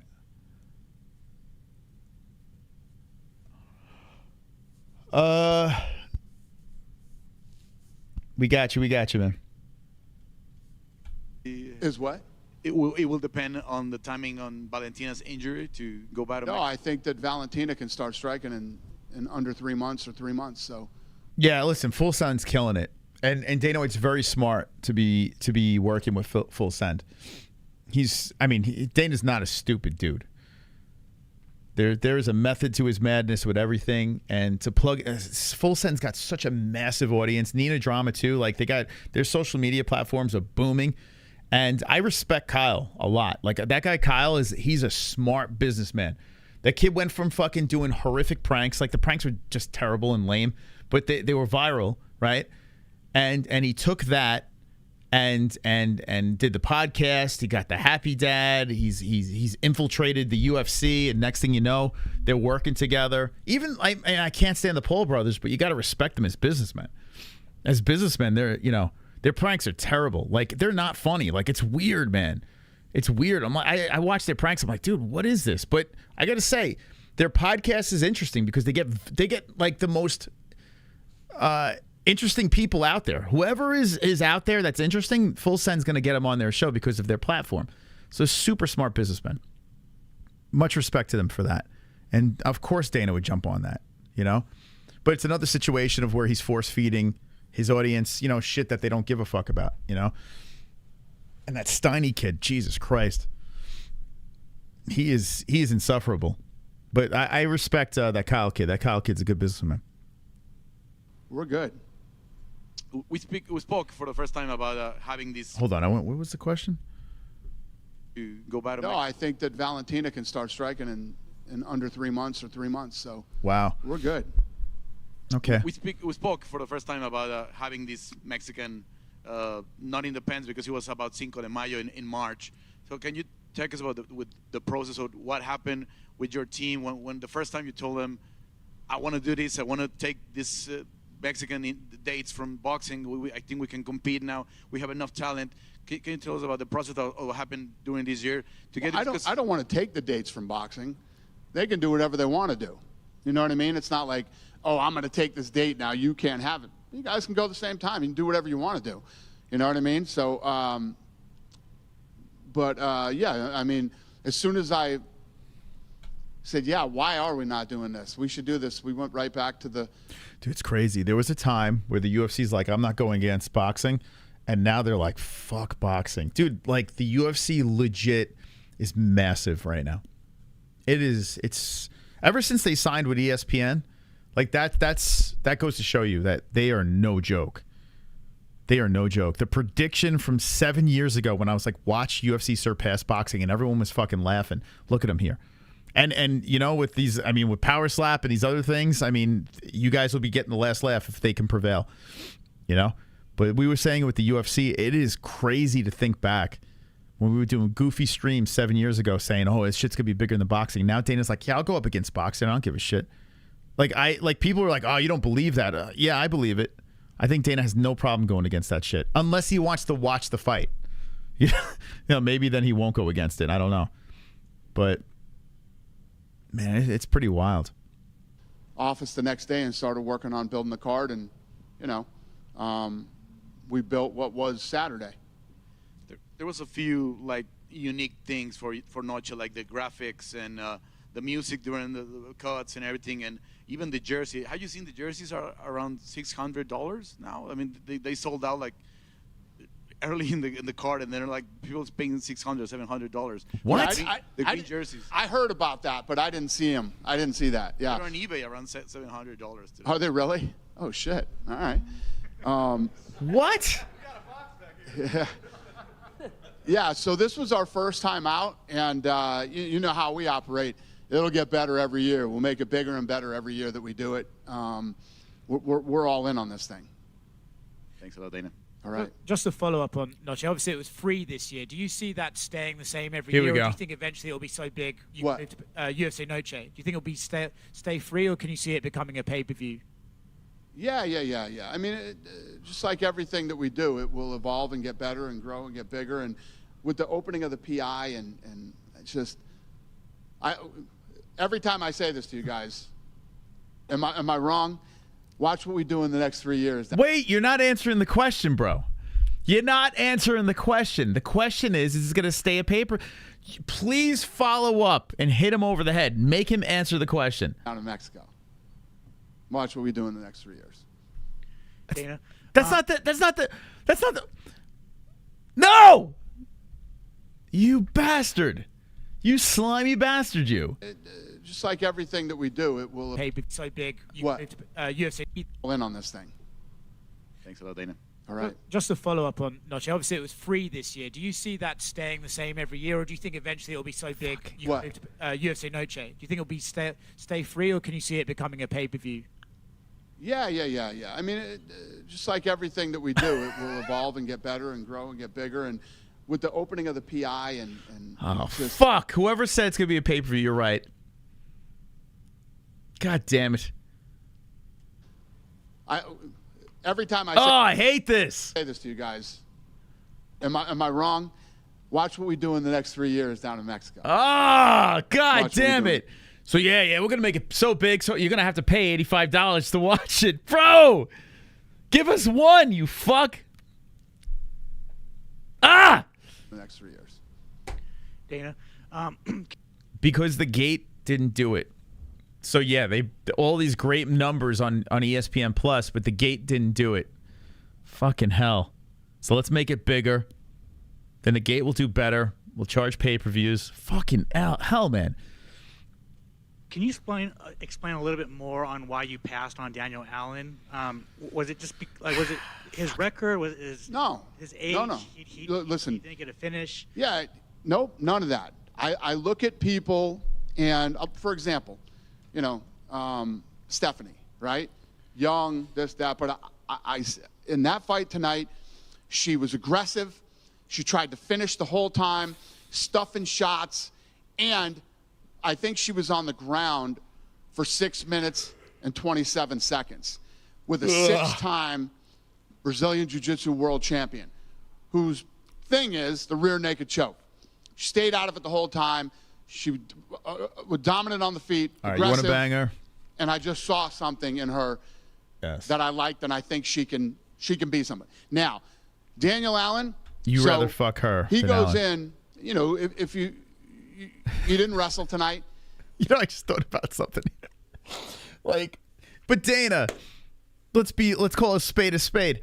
Luciano went to a draw. She had a good third round, but it was a draw. She got the first 2 rounds were a hot mess because she lost those 2.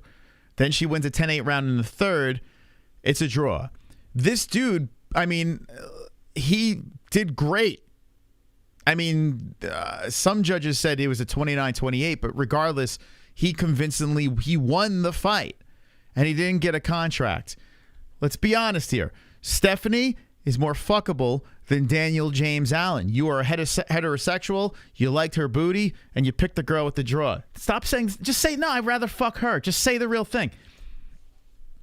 He had to stand up. He was in there with a damn good wrestler. It's nonsense. There were a lot of fouls in the fight. He is 4-0 and he's 31. He was the underdog, right? He was the underdog in that fight, right? Luciano was the underdog as well, right? They were both underdogs. The difference is this guy clearly won. That was a draw. Come on, Dana. You like her pussy better. Let's be serious. 1 year old, and he needs more time. What I did like about him were all the things that I... And you know what? I'm going to be completely honest with you. The only reason why I stayed awake is because Luciano was at least easy on the eyes. At the end of the day, if there was 2 dudes fighting the exact same fight, I probably would have fell asleep during that one too. But at least everyone in the chat were like, oh, hey, Luciano's not bad looking. Maybe she'll come back here. If there were 2 dudes, if these are 2 dudes in this draw fight, no one's getting a contract. No one's getting one. That's the God's honest truth. I said he's undefeated. He's 5-0. He's a 2-1 dog. He proved the odds makers wrong tonight, and everybody who bet against him tonight, he proved them wrong. And he just needs some more time. I think with some time, I think we'll see him again. Did Daniel Cormier almost convince you to sign him? No. I was saying Cormier and I were on a plane on the way home from New York, and he was telling me the story about how he watched UFC 100. This guy's squatting on his head. He was like, this is awesome. He'd seen it before, but for some reason, UFC 100 hit him different. And he wanted to go to 101. So you didn't give me a contract, bro. He loved the show, and he said, I'm going to do this. And he fought 4 days later or something like that. And that was it. I think he was 31 or 32 and became one of the greatest of all time. So listening to that story made me think, I'm looking at these guys that are in their early 30s, and I don't think that they have enough time to become world champions or whatever. I'm wrong. So, even listening to that story, did it kind of almost push you to sign him? No, not even close. He didn't have a pussy. This kid needs more time. I think that I would be doing him a huge disservice, bringing him in at the level he's at now. Know what? So we into put the in UFC. We put in for UFC credentials. Our problem is our website. That's our biggest problem. We can get credentials, Bellator, PFL, well, bare knuckles, fuck them. BKFC, BYB, we can get it. But pretty much everywhere else we can get credentials. But with the UFC, there's a couple of reasons. What's weird is we have a deal with ESPN Plus. We actually have a deal with them. But our problem is our website. They'll give people with less subscribers on their YouTube channel as long as they have a legit website with blogs on it and shit. So if we had writers, if we had a legit website on top of the YouTube channel, no problems. Or if our YouTube channel exploded and we're getting a gazillion views and no problems. But if you notice, there's a lot of small YouTube channels, but they work for media outlets that have like a website. That's what it is. Don't worry. Website incoming. So, but I wouldn't go. Like we would send people. I wouldn't go because we have to cover them on fight nights and shit. And maybe we would do it during fight week where we can go to the other media stuff, but that's about it. Do Power Slap Media. You'll be good. We didn't have anything when we started, and yeah, I know. I got offered for Power Slap already to go. We just couldn't go. But yeah, I got offered to go. Yeah, we just couldn't do it. We just had another baby, so I couldn't do it. We're streaming constantly over here. If it was in Arizona, I could have went, but yeah, maybe next year, 2024. We're looking to travel more. Just gotta let the kids get a little older. Yeah, it would. So I'm probably gonna do a Power Slap for. Thank you for just rubbing elbows. That's probably. I'm gonna be completely. I'm just gonna go there and just fucking rub elbows. You know, cause a scene, get some content. That's probably the only reason why I would go. But yeah, we'll see next year. He could fight in these smaller shows and get more experience with guys that are his level. And I believe we will see this guy again someday. This isn't one of those things where, like, I'm not interested in this guy, whatever. If this kid can keep it right after not getting picked tonight, get some more experience, I believe we'll see him again. With you saying that, Grasso versus Shevchenko is probably next, is it safe to say Aaron Blanchfield versus Manon Farrow is probably going to be next for the #1 contender? It would make sense, right? And then finally, there's been some rumblings, China in December. Are you trying to do Weili Zhang versus Yao Xiaonan for the strawweight title? What? Yeah, that's not true. That wouldn't be China, no. China in December? How are they going to pull that together? Thank you. Yep. You know we're getting thin on fucking questions at the Contender Series when you guys are asking me about China fights. This better be good. What do you got? All right. I'm putting the focus back on Contender. Igor Silva obviously won a contract today, and he's only 20 years old. Last year, you signed Raul Rosas Jr., who's going to turn 19 next month. As someone who's been around this game for a long time, what do you make of all these young athletes making it to the big stage at such a young age? And what do you make of this, like, in terms of the evolution of the sport, where we're seeing all these young guys make it to the UFC at that age? I think that every once in a while you will find these kids that are special, that, at a younger age they can come in here and they can adapt to it. I mean, look at Vitor Belfort. No, I don't care. Vitor Belfort was like 18 years old with his first fight in the UFC. All right, next question. Next. You're wrong. You mentioned, like, the it factor. What are some other fighters you've seen that where you felt that same feeling? Sugar Sean O'Malley, Conor McGregor the first time I ever met him, Ronda Rousey the first time I ever met her. The list goes on. Chuck Liddell. When I met Chuck Liddell, the UFC didn't want Chuck Liddell. They had released him and they didn't want him in the UFC. I mean, when I managed him, I was fighting with those guys for like over a year to try to get them to sign Chuck Liddell. They didn't want him. Wow. That's crazy, I wanted to put the focus back on Noche UFC for a second. There was a prelim fight between Lacerda and Chairez where referee Chris Taglioni stopped the fight when he thought Lacerda went out. I'm not sure if you saw that. After review, they made the decision, and indeed he was not out, and they called it a no decision. What did you make of all of that? Yeah, listen, it's unfortunate. It sucks when that stuff happens. But when you think about what instant replay was meant to do, why it was, why it was put in place, it did what it was supposed to do. Why didn't they reset it? And I know you just kind of bashed on that China stuff, but there's also rumblings about Ireland in December. Is that true? You had to fuck this whole thing up, didn't you? You were on point. Now we're in fucking Ireland? I have no idea if we're going to Ireland yet. You blew it, kid. How could Bellator pull together Ireland and the UFC can't? It doesn't make any sense. I wonder why. Maybe that's why Bellator is selling and UFC's not. Blew it. Does anybody else have any other stupid questions for me tonight? Thank you. Have a good night. All right, there's Dana White. Get back in the pool, Dana. Thank you, Dana. Thank you for stopping by the show. Get back in the pool. Go back. Go for a dip, Dana. You fucking blew it, kid. All right, thank you guys for stopping by. I want to appreciate, a big appreciation to the people that donated tonight. The Top Fucking Dog, of tonight's stream. Tuesday night Contender Series. Lil Gloom coming in at a crazy hour. Thank you, Lil Gloom, for being up in the lights. Thank you to everyone that hit the like button. If I missed anything in the chat, make sure you say it in the comment section down below. And we'll see you tomorrow night. We'll find out if I'm going to have a guest or not. I don't even know. Who cares? We'll see you tomorrow. Friday, we'll be back for Fugar Friday. And then Saturday, the fights this weekend. Going down. We're reacting once again. Remember, kids, I was listening to someone today. I don't know if I should say the name, but I was listening. I was outside in the front, and I was doing a little yard work. And I'm listening to this guy, and I'm friendly with this guy. So I'm not going to say anything, but I want to know in the comment section, let me know if I should say something, okay? Every time he reads something from the chat, he does his lip smack. He's like, and then answers the question. Answers the question. Answers the question. Should I say something to him? Because I had to turn the stream off. I was like, I am going to fucking throw my head through the wall if he keeps on going and then answers the question. So let me know in the comment section down below, should I say something to this person? Should I tell them, hey, listen, you're slapping your lips together. I don't know why you're doing this, but it's insufferable. Comment section after the stream is done.